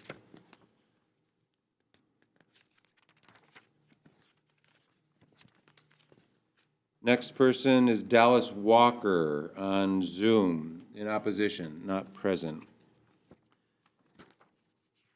Just so everyone knows, we received 182 testimonies in support and 4 in opposition. Is there anyone else here wishing to testify on House Bill 420, House Draft 2? Here from Zoom. Mr. Misakian. Please proceed. Just a comment. Thank you so much. Greg Nasakian here. And after listening to this and wishing that I had gone through this bill in detail and reviewed it so that I would understand it better, I do feel I understand enough to make a comment. And I do live in a condominium association where we have work that's done, but it's been an established association for many years. So what I would ask to look at is the Contractors Licensing Board as a possible place for adjudication of these issues in some format, because the contractors are the ones doing the work. There's a developer, and then the developer brings in the contractors, and we hope they're licensed. If they're licensed or unlicensed, they would still fall under the perusal, I believe, of the Contractors Licensing Board and via the DCCA. And I would just think that there should be some kind of an office there, resolution office, to address properly if you were looking for a bill to address this. And maybe that's part of this, and I don't know, but I'm just offering that because it seems to me that there should be a much simpler process to resolve complaints where there's defects and clear examples of workmanship issues. And also DPP should be part of that. the Department of Planning and Permitting. So with that, I will let you get back to it. Thank you. Thank you. Would you consider that testimony in support or in opposition or providing comments? Comments only. I don't know enough about the Thank bill you. to go either way. Thank you. Thank you. Anyone else wishing to provide testimony on House Bill 420, House Draft 2? If not, questions, members? Representative Bellotti. Can I have the representative from Lipsmith? Mr. Lipsmith on Zoom. Yes, hello, thank you. Just as an initial matter, as drafted, does this bill effectively stop your litigation and then inappropriately going to stop your litigation? I think for the class action cases, allowing a builder to inspect every single home in a class action will have the effect of stopping litigation for a period of years while they go through the process of doing that inspection. That's what's happened to us in two of our cases where builders have taken those positions. So appropriately, from a legislative perspective, we really should only apply this prospectively, if we do it at all. Absolutely. I think you will create very large problems in other cases that are pending under the prior regimes of 672E if there is modification to it. Okay, and then I'm very interested in your testimony because you're litigating on behalf of what looks like 2,700 homes in one case, 4,800 homes in another case, 2,000 in other claims. I mean, what is your class action? What are the numbers of homes that are involved? So those numbers are accurate, and the focus on these class action cases is typically a single building product or a combination of building products. So they're manufactured products that are used over and over and over again in hundreds or thousands of homes. And in Hawaii, for example, the large products that we've had issues with are the foundation components that are rusting because they're not adequate for the corrosive and humid environment. There's one product in particular that the manufacturer has issued a warning letter on, and that product was used for probably 20 years in Hawaii. It's now under the current codes not allowed to be used at all. And so these are the kinds of issues that are very problematic. They come up and then you won't see them for many years because they take time to corrode in place. But then once that happens, it becomes a very dramatic effect where the homes reach a tipping point. And there are many homes still that are out there with these corroding components that have not been repaired or had any claims that have been resolved on them, but in our view of our experts, pose a danger to the occupants who are in them. Okay, thank you. That provides a little bit more context because while there's overwhelming support for this bill, there clearly is a group of citizens and residents who are very concerned about the safety of their homes.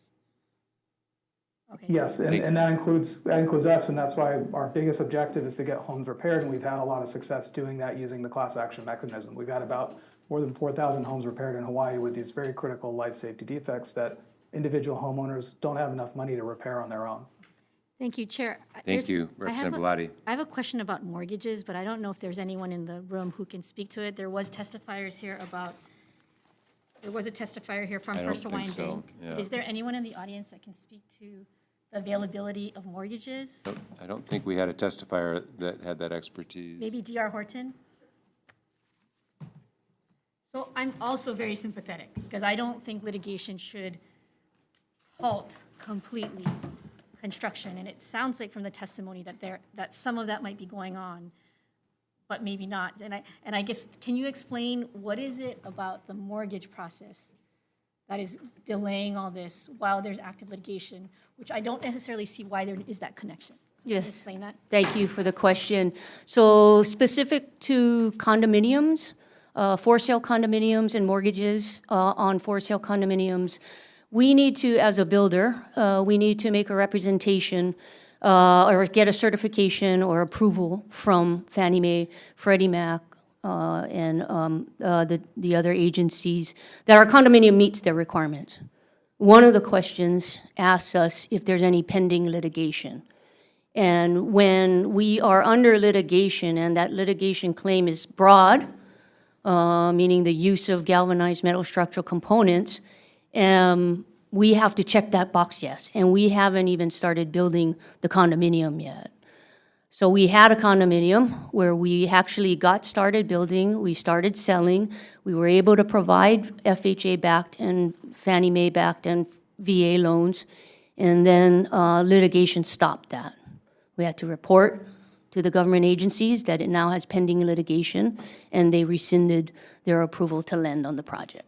So that condominium was sold without the low down payment government-backed programs that our first-time homebuyers need. It was a condominium that was 1 block away from our rail station, 1, 2, 3-bedroom condos that were meant for first-time buyers. The only buyers that can qualify there, they have to qualify for a portfolio loan, which is 20% down payment.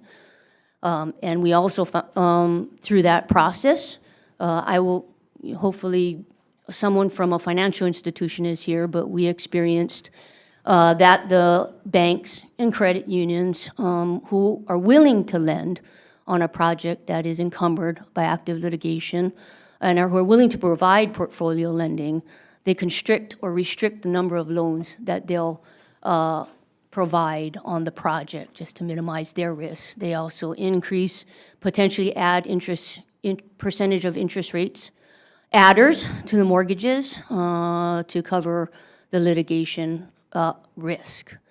So, does that answer your question? It does. Is this affecting single-family homes in the same way, or developments with larger single-family homes? Because I don't think it should. No, Is it? the FHA, the government-backed financing limitation is specific to condominiums. Are you still seeing that people are buying those condominiums, just not the first-time home buyers, though? Yes. So the market's still hot? No, the market, there is the buyer demographic and the buyer base of, that we were targeting, which is the first-time home buyers that can get the government-backed loan, completely shrunk. Prior to that, doing a historical sampling of lending in the past 10 years at Ho'opili, over 80% of our buyers required a low down payment or sub 20% down payment in condominiums to qualify. So it completely eviscerated a large demographic of buyers. Okay, thank you. Thank you, Chair. Sure, thank you. Thank you very much. Any other questions, members? If not, thank you very much to the testifiers. I know this measure is a real challenging one, and there's still conversations going on among the parties, and we'll discuss more at decision-making. Okay, let's move on to the next measure, House Bill 1120, House Draft 1, relating to nuisances. This measure clarifies that the Department of Health has the legal authority and obligation to prevent and address nuisances that affect environmental health or public health, or both. First up, we have the Department of Health, Environmental Health Administration. Good afternoon, Chair, Vice Chair. My name is Matthew Carano, the Department of Health, Environmental Health Services Division. This is a lot easier than everything you've been talking about all day. We submitted written testimony in support. The bill is really there to recognize and mandate and make sure that we do our job as part of the Department of Health and as a member of the Invasive Species Council, so that we, in order to have healthy communities, we have to have a healthy environment. So when the environment is threatened and it threatens the health of our community, we act. I'm available for any questions. Thank you very much. And next, Mr. Masakian on Zoom with comments. Aloha again, Chair, Vice Chair, members of the committee. I just have a few comments on this. Bear with me. So I know I mentioned earlier, and I'll mention it again, that I believe that on a previous testimony that I had given, I believe that this bill should be inclusive, or bills like this should be inclusive of all nuisances. So this chapter, this particular chapter that's mentioned is chapter 322. And if you go to the Department of Health's website, there's a section regarding noise regulation. So there's chapter 342 for noise pollution. And there's also a subsection 30.8 regarding weed whackers, leaf blowers, and noise regulations for additional restrictions. And then there's a chapter 46 that's referenced, which is community noise control. And I haven't delved into that in detail. But what I would ask the committee to do is take a look at all of these chapters, 342, the subsection 30.8, the chapter 46, and chapter 322, and see if you can incorporate all into one comprehensive nuisance bill or chapter, I should say, regarding nuisances. That's something the Department of Health would be probably appreciative to do, to have it all in one place so it's not confusing to the public. But when you do read this, one last comment, when you read this, it does say the Department of Health and its agents shall examine into all nuisances, such as, and then it goes into fowl and the other things. And my very last statement is, could you please ensure that our God's creatures that God created, like chickens, I really worry about the euthanization of chickens, is something that is not, going to be overlooked. There's a lot of people that Could you don't summarize, want- please? I will. There's a lot of people that don't want chickens to be euthanized, and that is part of the abatement process. So that's something that's close to heart. I'm an animal lover, and I hope that others are also on the committee. Thank you. Thank you very much. That's all the testimony we received. Is there anyone else wishing to testify on House Bill 1120, House Draft 1? If not, questions, members? Thank you. Seeing none, we'll move on to the next measure. House Bill 36, HD1, related to excited delirium. This measure prohibits excited delirium from being recognized as a valid medical diagnosis or cause of death in the state. It prohibits a medical examiner, coroner, or healthcare provider from stating on a certificate of death or in any report that the cause of death was excited delirium. It prohibits law enforcement officers from using the term excited delirium to describe an individual in an incident report. It establishes a new Hawaii rule of evidence that deems evidence that a person experienced or suffered an excited delirium inadmissible in a civil action. First up, we have Office of the Public Defender. Mr. Ganadin, welcome. Please proceed. Good afternoon, Chair, Vice Chair. Sonny Ganadin, Deputy Public Defender. Nice to see you today. At best, excited delirium describes a behavior that police officers might not be able to fully articulate, but at worst, it's a vague description which confuses juries and obscures police brutality. We'd like the legislature to adopt what is now best practices and delete it from the rules of evidence. I think you're going to hear from some experts from California and other places as to the reasons why it shouldn't happen. In a review of some of the other testimony. So you're in support? In support, Chair. In a review of some of the other testimony, I did not know about the Halleck case from a decade ago, and I was quite surprised to read the transcript from it. For those reasons, we are in support. Thank you very much, Mr. Ganadin. Next, we have testimony from the Department of Health with comments. Testimony from the judiciary in opposition. Testimony from Hawaii Disability Rights Center, Lou Erdachek, in support. Please proceed. Thank you. Thank you. Good afternoon, Chair, members. I'm Lou Erdachek. Look, I'm a lawyer. I'm not a doctor, so I'm clearly not the right guy to diagnose anybody's cause of death. But I do know a couple of things. And one thing I know is that the obvious answer to this kind of a situation is better training of police officers. If somebody's having a mental health episode, the last thing you need is a police officer that's untrained in de-escalation. So you need that, and you need crisis officers. So that would help solve the problem. The other thing that I know is, and Julia is here from California, and she litigates a lot of these cases. We did get involved in Sheldon's case. Eric Seitz brought a lawsuit for a wrongful death action, and we signed on to an amicus brief. I do know that there are witnesses that have abused and misused this all over the country, that have gone around the country testifying that, oh, he just died because he freaked out, or he was high on drugs, or he had a heart attack, instead of like, well, some police officer was sitting on his throat for 20 minutes. And it has led to some confusion among juries. And so you have someone like Sheldon's family, and it's bad enough what happened to him, and you try to get some measure of justice, and instead you run into the situation of excited delirium, and then you don't even get that. So I think it has no place. Just a quick comment on the judiciary testimony, because And you're testifying in support. Total support, yes. And just looking at the judiciary testimony, because when I first read that, I thought, oh, well, you know, they have a lot of concerns. But, you know, I mean, I studied evidence in law school, too. And I think if you leave it to a case-by-case determination, you're going to have inconsistent results. So some judge might look at this thing and say, "Oh, this is baloney. I'm not going to allow it." Another judge might say, "Well, maybe maybe we should." So I don't think inconsistent results is a good idea. And the other is that even just reading from their own testimony, they're saying if scientific knowledge will help the trier of fact and so forth. This has been debunked by all the people that have studied it. So I'm not even sure it even qualifies as scientific evidence. And then when they talk about weighing that against the danger of unfair prejudice, I think that's the key. It really is prejudicial, and it confuses juries. So we are in strong support. Thank you. Thank you, Mr. Urtachek. Next, we have Kat Brady, Community Alliance on Prisons, in support. Please proceed. Good afternoon, Chair Tarnas, Vice Chair Poi Poi, and members of the committee. Kat Brady testifying in strong support of this measure for Community Alliance on Prisons. Our hearts really go out to the Hallecks because their son was killed, and they were reading the paper and they saw California's doing something. And that's what spurred them to contact Hawaii legislature to introduce a bill.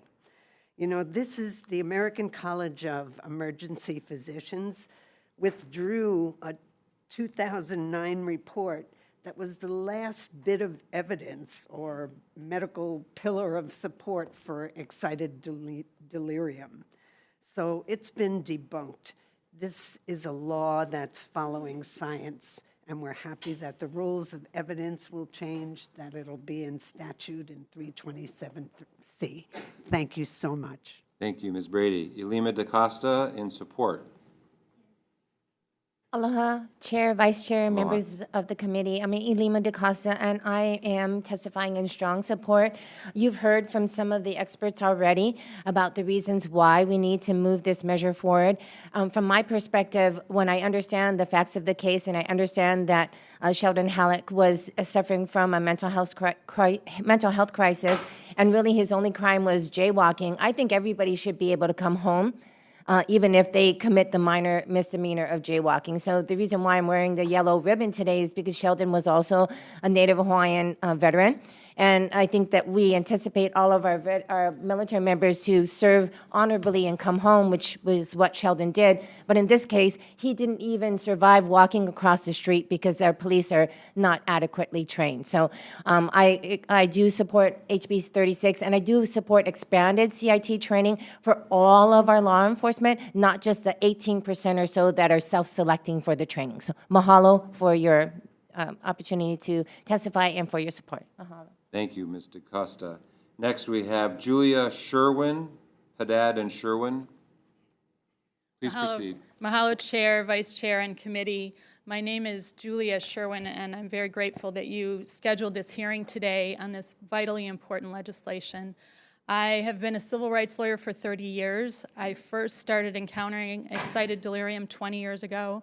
I co-authored the Physicians for Human Rights comprehensive report on excited delirium, and in my written testimony, I gave you a link to that report. My medical co-authors studied all of the medical underpinning for excited delirium and determined as a medical basis, there's no base, as a medical foundation, there's no basis for this theory. It is junk science. It is rooted in racism and sexism as set forth in the PHR, Physicians for Human Rights report. And it has been bankrolled by Taser International. And unfortunately, the Sheldon Halleck case that is referenced by Ms. DaCosta and in my written testimony is a prime and really heartbreaking example of the injustice that happens when excited delirium is allowed into court. Sheldon served our country for 12 years valiantly and came home with PTSD. And as a result of, as Ms. DaCosta said, jaywalking, he was repeatedly tased, pepper sprayed, forced into a prone position, handcuffed with leg shackles, and had multiple officers putting weight on him, including a knee on his neck. And he died from this incident that began with jaywalking. I did, in my original letter to you in January, request that you expand CIT training to all officers in the state of Hawaii. I'm happy to discuss that with you more. And I also provided information about the City of Eugene's non-law enforcement mobile crisis response team. I would like to just respond very quickly to the judiciary's objections, which I was only able to review this afternoon right before the hearing. And the objection, as I understand it, is not, is wishing not to have a rule precluding excited delirium from being in court. But Sheldon's case is a prime example of that. Excited delirium was not on his death certificate or in his autopsy.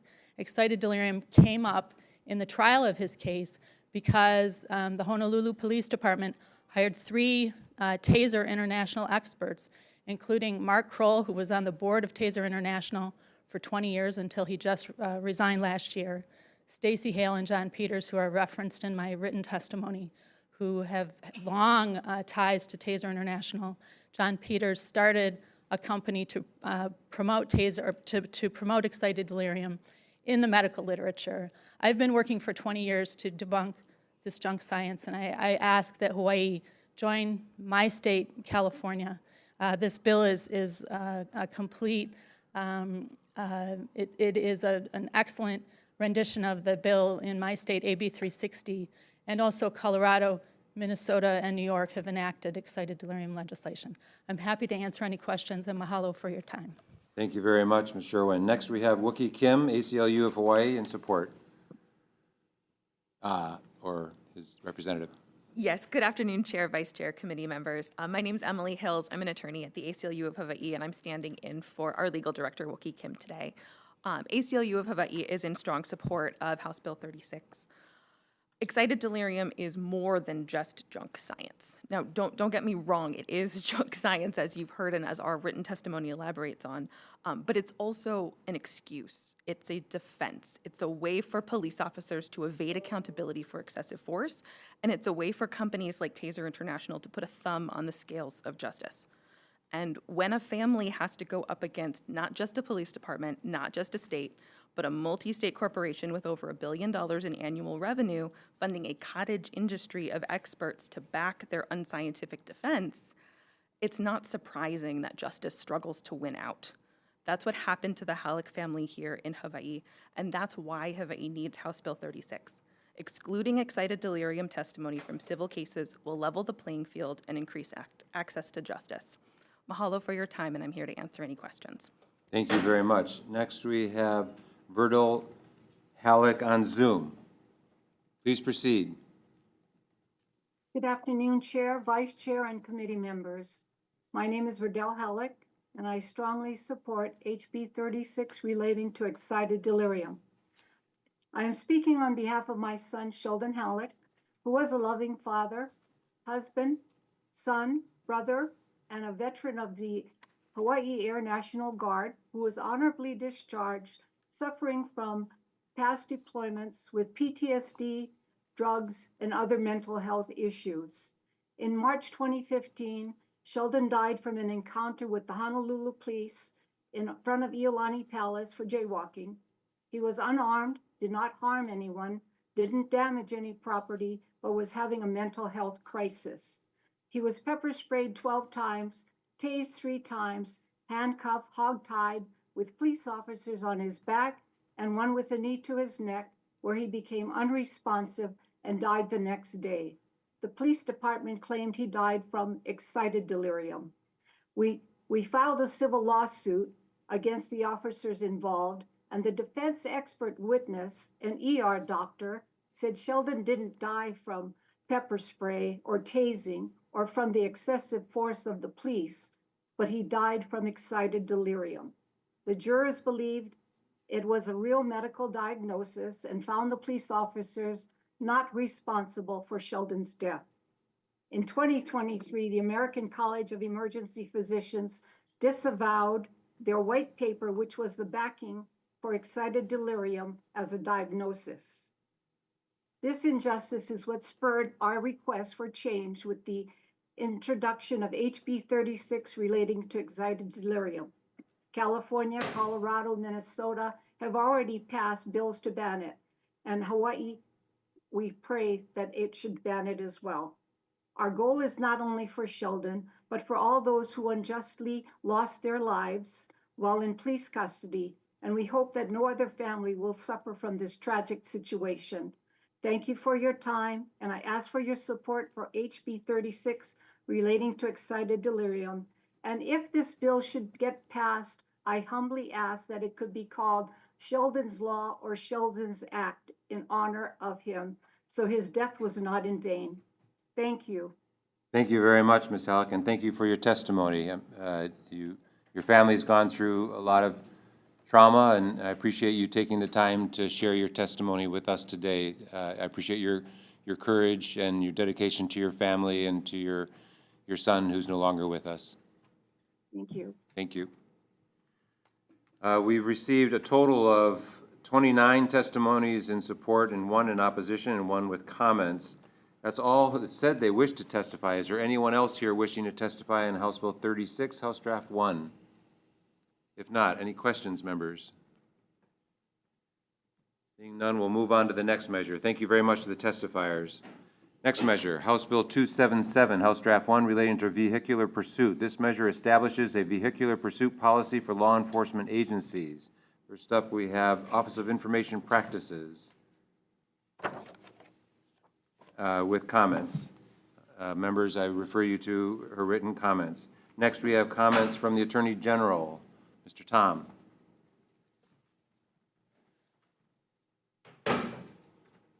Good afternoon, Chair, Vice Chair, members of the committee, Deputy Attorney General Mark Tom for the department. Department provides comments for House Bill 277.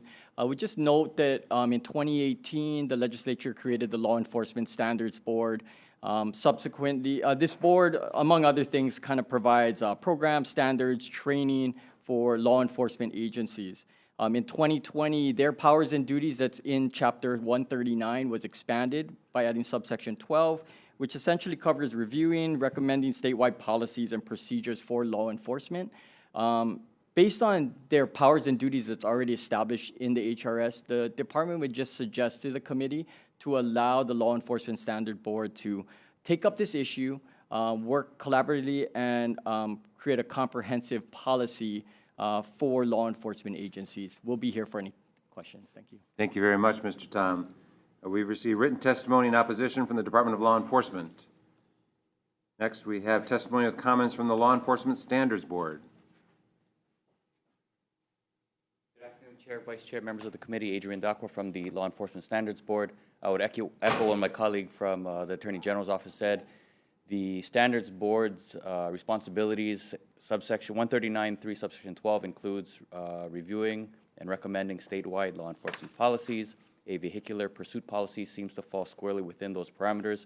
We would ask that you give the board a chance to take up the issue before moving this bill. We would ask the committee to either hold or defer the bill. We'd be here for questions. Thank you, Mr. Dakwa. Next, we have testimony in opposition from the Honolulu Police Department. Next, we have testimony in support from ACLU of Hawaii. Nathan Lee. Good afternoon, Chair, Vice Chair, committee members. Nathan Lee, ACLU of Hawaii, in support of this bill. We want to note that the current lack of standardized pursuit practices across law enforcement agencies in Hawaii creates unnecessary risks and potential for abuse of police discretion.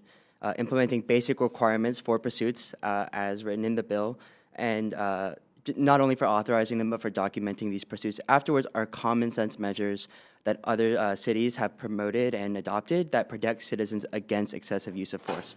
Just 2 things to highlight from our written testimony. First, guidance issued by the Department of Justice and the Police Executive Research Forum found that the high-speed chase is not, and I'm quoting here, is not or nor should it be a routine part of law enforcement work.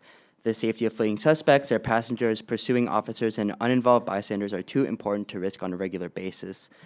Second, we want to note that most of the time, in fact, a strong majority, police pursuits begin with minor violations rather than with violent crimes.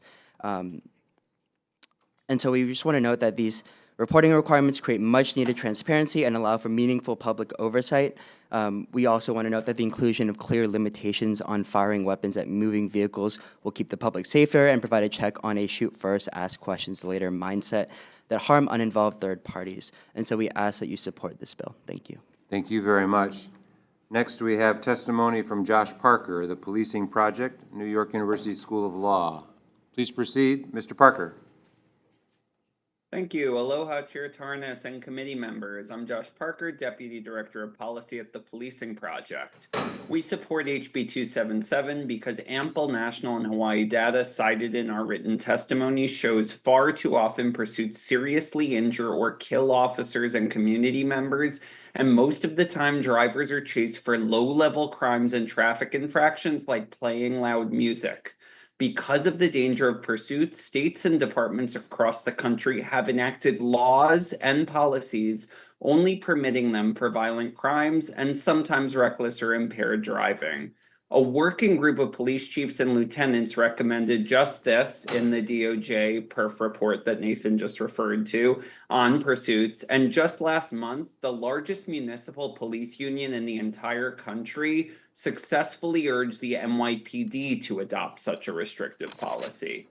Most testimony in opposition, everything we've heard today, agrees that statewide standards are appropriate, but asserts that reform should be done exclusively by the Law Enforcement Standards Board, LESB, and not this legislature. I'd like to respond to that.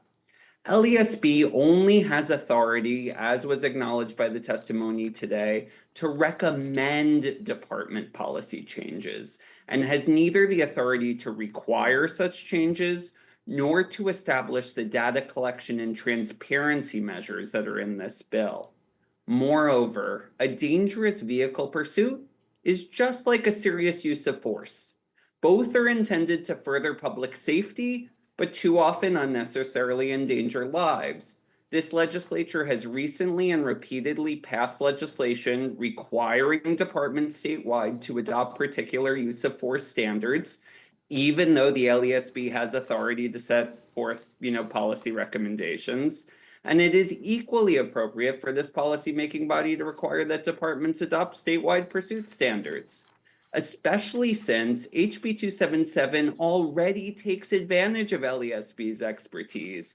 It tasks the board with developing a model pursuit policy consistent with the bill, and it wholly defers to the board to issue rules on important subjects like the use of pursuit intervention tools and tactics. So rather than undermining the board, it's appropriately tasking it with the responsibilities it's supposed to be given.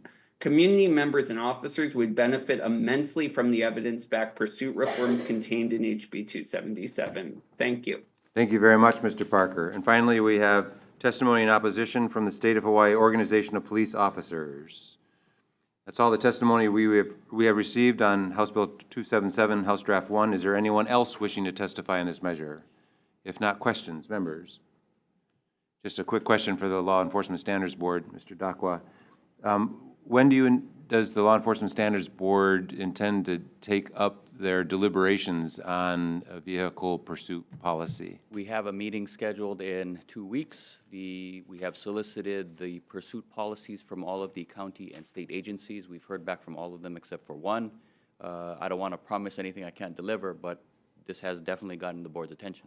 Okay, thank you. Appreciate that, Mr. Dakwa. Okay, any other questions, members? Yes, Representative Shimizu. Thank you, Chair. Can I ask a question from Mr. Dakwa? Yeah, same LESB.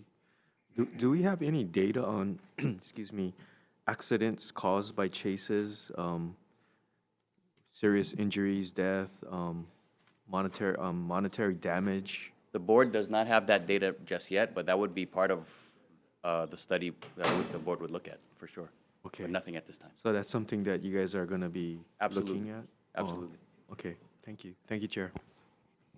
Thank you very much. Any other questions, members? Yes, Representative Bellotti.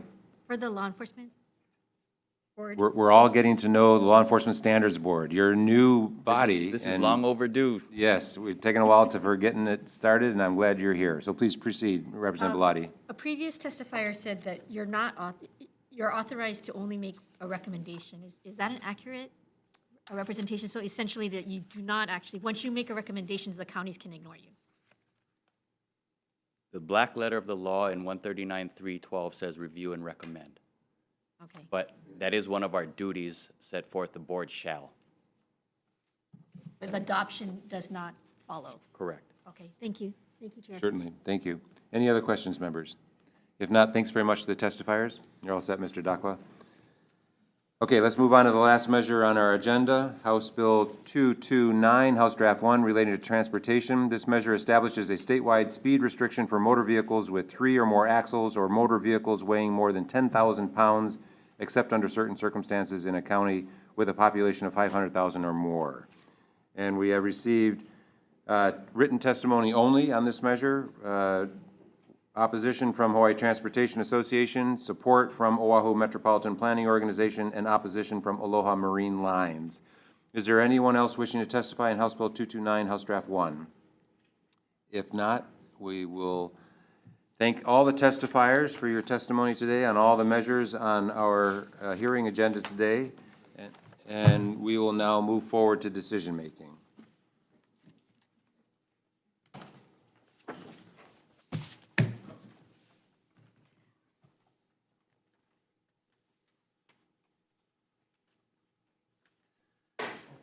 Okay, thank you all for being here. Are we expecting? Okay. Thank you, members, for being here. Let's move forward on the top of the agenda, House Bill 1008, House Draft 2, relating to historic preservation reviews of state affordable housing projects. I recommend we move this forward as is. Questions or concerns, members? If not, Vice Chair for the vote. Voting on House Bill 1008 HD2 as is. Chair and Vice Chair vote aye. Representative Bellotti. Reservations. Reservations. Representative Cochran is excused. Representative Hashem. Representative Kahaloa is excused. Representative Peruso. Aye. Representative Takayama. Aye. Representative Todd is excused. Representative Garcia. No. No for Representative Garcia. Representative Shimizu. Aye. For Representative Shimizu, recommendation adopted. Thank you. Next measure, House Bill 1093, House Draft 1, relating to the Hawaii Public Housing Authority. I recommend we move this forward as is. Questions or concerns, members? If not, Vice Chair for the vote, please. Voting on HB 1093 HD1 as is. Representatives Cochran, Kahaloa, Todd are excused. Are there any noes or reservations? Hearing none, recommendation adopted. Thank you. Next measure, House Bill 1096, House Draft 1, relating to tenant selection. I recommend we move this forward as is. Questions or concerns, members? If not, Vice Chair for the vote, please. Voting on House Bill 1096 HD1 as is. Noting Representative Todd as present. Representatives Cochran and Kahaloa as excused. Are there any noes or reservations? House Bill 1096. Hearing none, recommendation adopted. Thank you. House Bill 1411, House Draft 1, relating to housing preference. I recommend we move this forward as is. Questions or concerns, members? If not, Vice Chair for the vote, please. Voting on House Bill 1411 HD1 as is.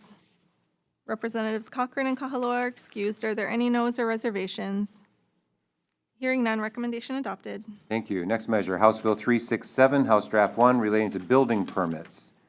I recommend we move this with technical amendments only for clarity, consistency, and style. Questions or concerns, members?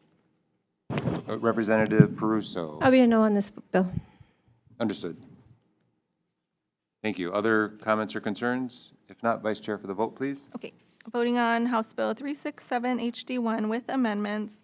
Representatives Cochran and Kahaloa are excused. Noting a no vote from Representative Peruso. Are there any noes or reservations? Reservations. Reservations for Representative Bellotti. Okay, recommendation is adopted. Thank you. Next measure, House Bill 826, House Draft 1, relating to housing. This is definitely a work in progress, and there are real concerns from the Office of Planning and Sustainable Development and from the Land Use Commission, very valid concerns. I've been asked by the Chair of Housing to move this forward, and he said he'd be requesting assistance from OPSD and the Land Use Commission to see if there's a way to address their concerns so that due process is protected, but he wants the opportunity to be able to do that, so he urged, if possible, for me to move this forward. So I will do so. I know that there are members on this committee that are very concerned about this, and I urge you to vote your conscience. If you need to vote against it, please do, because I recognize that this there are flaws in this measure. I would recommend we move this forward with technical amendments only for clarity, consistency, and style, and that those who have valid concerns, of which there are several with this measure, I urge you to work with the housing chair in the House and see if we can make recommendations so it can be improved if the Senate decides to consider it. So on House Bill 826, House Draft 1, I recommend technical amendments for clarity, consistency, and style. Questions or concerns, members? Starting over here on my left, Representative Bellotti. Chair Tarnas, would you be willing to, in the committee report, request that the testifiers do provide us with the lands that are impacted so we have better understanding of what areas across the state are being impacted? I'll just follow up with them directly, if that's okay with you. Okay. And I have very, very strong reservations.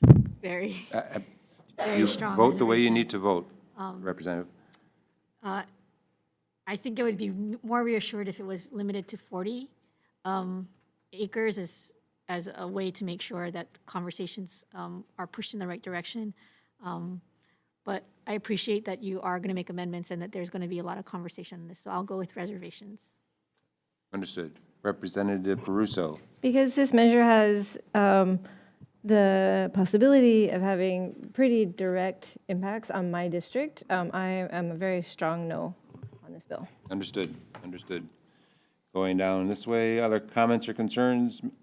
Vice Thank you. Chair. I think it was pretty clear through my line of questioning that I have a lot of concerns about this bill. I do appreciate the housing chair being willing to continue working on it, and I will reach out directly to see how I could assist. But for now, voting on what's in front of me, I'm going to be a no vote. Understood. Other comments and concerns, members? Representative Shimizu. Thank you, Chair. I was undecided, and I was willing to consider moving it forward with strong reservations also, but hearing my colleagues step up and vote no introduce more doubt in me, so I think at this point I will be voting no also. Understood. Thank you. Other comments or concerns, measures? Members, any other comments or concerns, members? If not, we'll take the vote and see how the vote falls. Vice Chair, for the vote, please. Voting on House Bill 826 with amendments, noting Representatives Kahaloa, Cochran is excused, no votes from Poi Poi and Peruso, with reservations from, Poi Poi, Peruso, and Shimizu, reservations from Bellotti. Are there any no's or reservations? Reservations for Representative Garcia. Recommendation is adopted. Thank you.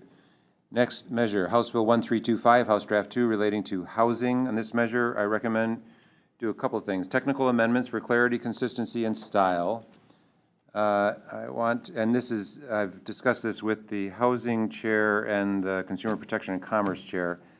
Our staff attorneys looked through the bill and just have some cleanups that I am going to recommend. That on page 8, lines 19 to 21, I want to clarify the language about the right of first refusal. The clarifying language would read, at which time the developer shall offer and implement the right of first refusal to the displaced or evicted tenants if that option is chosen by the developer under Clause 1. So it's not changing anything, but just making sure it's clear. Next, on page 9, line 5 to 7, I want to delete the sentence, quote, for purposes of this clause, tenants are considered relocated only when they have moved into the new project, because I think that is unclear. And then we would make technical amendments for clarity, consistency, and style. That's my recommendation for House Bill 1325, House Draft 2, with amendments. Questions or concerns, members? If not, Vice Chair, for the vote, please. Voting on House Bill 1325 HD2 with amendments, Representatives Cochran and Kahaloa are excused. Are there any no's or reservations? Hearing none, recommendation adopted. Thank you. Next measure, House Bill 576, House Draft 1, relating to restrictions on the transfer of real property under Chapter 201H Hawaii Revised Statutes. I recommend we just make technical amendments for clarity, consistency, and style. Questions or concerns, members? If not, Vice Chair for the vote, please. Voting on House Bill 576 HD1 with amendments, Representatives Cochran and Kahaloa are excused. Are there any noes or reservations? Hearing none, recommendation adopted. Thank you. House Bill 528, House Draft 1, relating to residential leaseholds. I recommend we move this out as is. Questions or concerns, members? If not, Vice Chair for the vote. Voting on House Bill 528 HD1 as is, Representatives Cochran, Kahaloa are excused. Are there any noes or reservations? Reservations. Reservations for Representative Bellotti. Hearing no others, recommendation adopted. Thank you. House Bill 420, House Draft 2, relating to remedies. This is also a work in progress. I acknowledge that there's very strong feelings on both sides, the proponents and the opponents of this measure. I commend the chair of the Consumer Protection and Commerce Committee for bringing together representatives of the different sides of the stakeholders on this measure to try to find a path forward. I think they made some progress. I attended one of the meetings, and I think they did make some progress, but there's still more work to be done. There's still significant areas of disagreement. But I want to move this forward with some amendments that represent what I understand to be some compromise agreements so far. And then I want everyone to acknowledge and recognize that there's still more work that has to be done because there are areas of disagreement that have to be addressed. And I know the Consumer Protection and Commerce Chair wants to continue working on this with his counterpart in the Senate if this does move out of the House and the Senate decides to hear it. So with that, let me go through the changes. These recommended amendments came from discussions of those who are on opposite sides of this measure as stakeholders. First amendment, these are amendments to the House Draft 2. We would delete the preamble. On page 3, you can follow if you want on the HD2 that you would have in front of you. On page 3, lines 21 to page 4, lines 1, we'll delete the following language, quote, more than 2 years after the cause of action has accrued, but in any event. On page 4, line 2, we would add the sentence, subject to the statute of repose provisions under this chapter, end quote, to the end of the sentence. Page 4, line 18, we would delete, quote, the issuance of a temporary certificate of occupancy, end quote. Page 5, lines 16 to 21, we would delete subsection E. Page 6, lines 10 through page 7, line 7, insert the language so that the subsection reads, quote, material violation means a building code violation that exists within a completed building, structure, or facility that may reasonably result or has resulted in physical harm to a person or a significant damage to the performance of a building or its systems. We would also in these pages delete page 6, end of line 13 through page 7, line 7. On page 7, line 16, we would change the word or to the words and/or. On page 7, line 18 to 19, we would delete, quote, and in detail, end quote. Subsection 2 should read, quote, describe the claim with particularity and specificity sufficient to determine the circumstances constituting the alleged construction defect. Page 8, line 1, we would delete the words damages resulting from the construction defect. Page 8, line 12, we would delete the word actual. Page 8, line 16, we would delete the words expert reports. Page 8, line 18, we would add the word putative, end quote, before the word class member. Page 8, line 21, we would add, quote, no person shall be permitted to join a class action under this chapter unless they have first complied with this chapter, end quote. Page 10, line 10, delete, quote, accept a contractor's proposal, end quote, and replace it with, quote, provide access to inspect the premises. Page 10, line 11, delete, quote, "after accepting the contractor's proposal for inspection," end quote.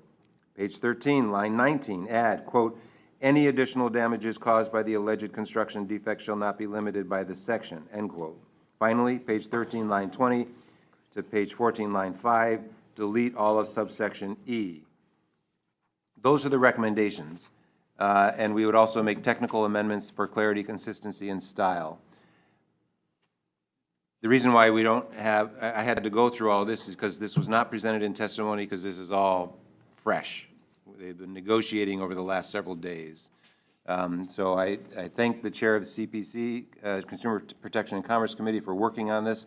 I thank the stakeholders for working on this. There's still more work to be done, but this is how I would like to move forward with these amendments so that we can have a new starting place for continued negotiations. Questions or concerns, members? Representative Bellotti. I'm very concerned that this could impact current litigation, and so I really think that another amendment that should be adopted is that this should only be prospective if it moves forward. Because then there is a possibility of special interest at work here, then we should not get tied up into that kind of conflicts. Thank you for that recommendation. I'll make sure to pass that on to the Consumer Protection and Commerce Chair. Other questions or concerns, members? If not, Vice Chair for the vote, please. Voting on House Bill 420 HD2 with amendments. Representatives Cochran and Kahaloa are excused. Are there any noes or reservations? Reservations. Reservations. Okay. Reservations. I got reservations for Representative Bellotti, Garcia, and Shimizu. And reservations for Representative Pruso as well. Okay, hearing no others, recommendation adopted. Thank you. Moving on, House Bill 1120, House Draft 1 relating to nuisances. I recommend we make technical amendments for clarity, consistency, and style. Questions or concerns, members? If not, Vice Chair for the vote, please. Voting on House Bill 1120 with amendments. Representatives Cochran and Kahaloa are excused. Are there any noes or reservations? Hearing none, recommendation adopted. Thank you. Next measure, House Bill 36, House Draft 1 related to excited delirium. I would like to move this forward with technical amendments only for clarity, consistency, and style. I think this has been a long time coming, and it's time we move this forward for adoption. So my recommendation is to make technical amendments only for clarity, consistency, and style. And I want to thank the Health Chair for his work on this measure. Questions or concerns, members? If not, Vice Chair for the vote, please. Voting on House Bill 36 HD1 with amendments. Representatives Cochran and Kahaloa are excused. Are there any noes or reservations? Reservations. Reservations for Representative Garcia. Okay, hearing no others, recommendation adopted. Thank you. House Bill 277, House Draft 1 relating to vehicular pursuit. I think this is an important measure that addresses a serious concern in our community throughout the state. And I think it does place responsibility with the Law Enforcement Standards Board to do the work that they want to do and have already begun. And we want to strongly encourage that to take place. But I do think that there are provisions within this bill that would be beneficial for us to put into law. So I would like to move this forward with technical amendments for clarity, consistency, and style. Questions or concerns, members? If not, Representative Shimizu. Yeah, I based on the negative testimony from our first responders, which I have to have respect for their ability to do their jobs, I will be voting no. Understood. Any other questions or concerns, members? Representative I have a Caruso. question, and I can just put it out in the universe, but I guess I'm wondering, don't look in the. I was just looking. I'm just wondering if the Standards Board's recommendations, once issued, can be the basis for coming back to the legislature in Good idea. a subsequent session to revisit the issue. Good idea. Thank you. I think the universe said it's a good idea. Okay, thank you, universe. That's what I heard. Other questions or concerns, members? If not, let's move forward to a vote on House Bill 277 HD1 with amendments. Vice Chair for the vote, please. Voting on House Bill 277 HD1 with amendments, Representatives Cochran and Kahaloa are excused. I have a no vote for Representative Shimizu. Are there any noes or reservations? No vote. A no vote for Representative Garcia. Hearing no others, recommendation adopted. Thank you. Last bill, House Bill 229, House Draft 1, relating to transportation. It still needs some more work, but it's got a defective date, and Transportation Chair would like me to move this forward, so I recommend we move this forward as is. Questions or concerns, members? If not, Vice Chair for the vote, please. Voting on House Bill 229 HD1 as is, Representatives Cochran and Kahaloa are excused. Are there any noes or reservations? No vote. A no. Okay, I have no votes for Representative Garcia and Shimizu. Recommendation is adopted. Thank you. There being no further business before this committee, we are adjourned.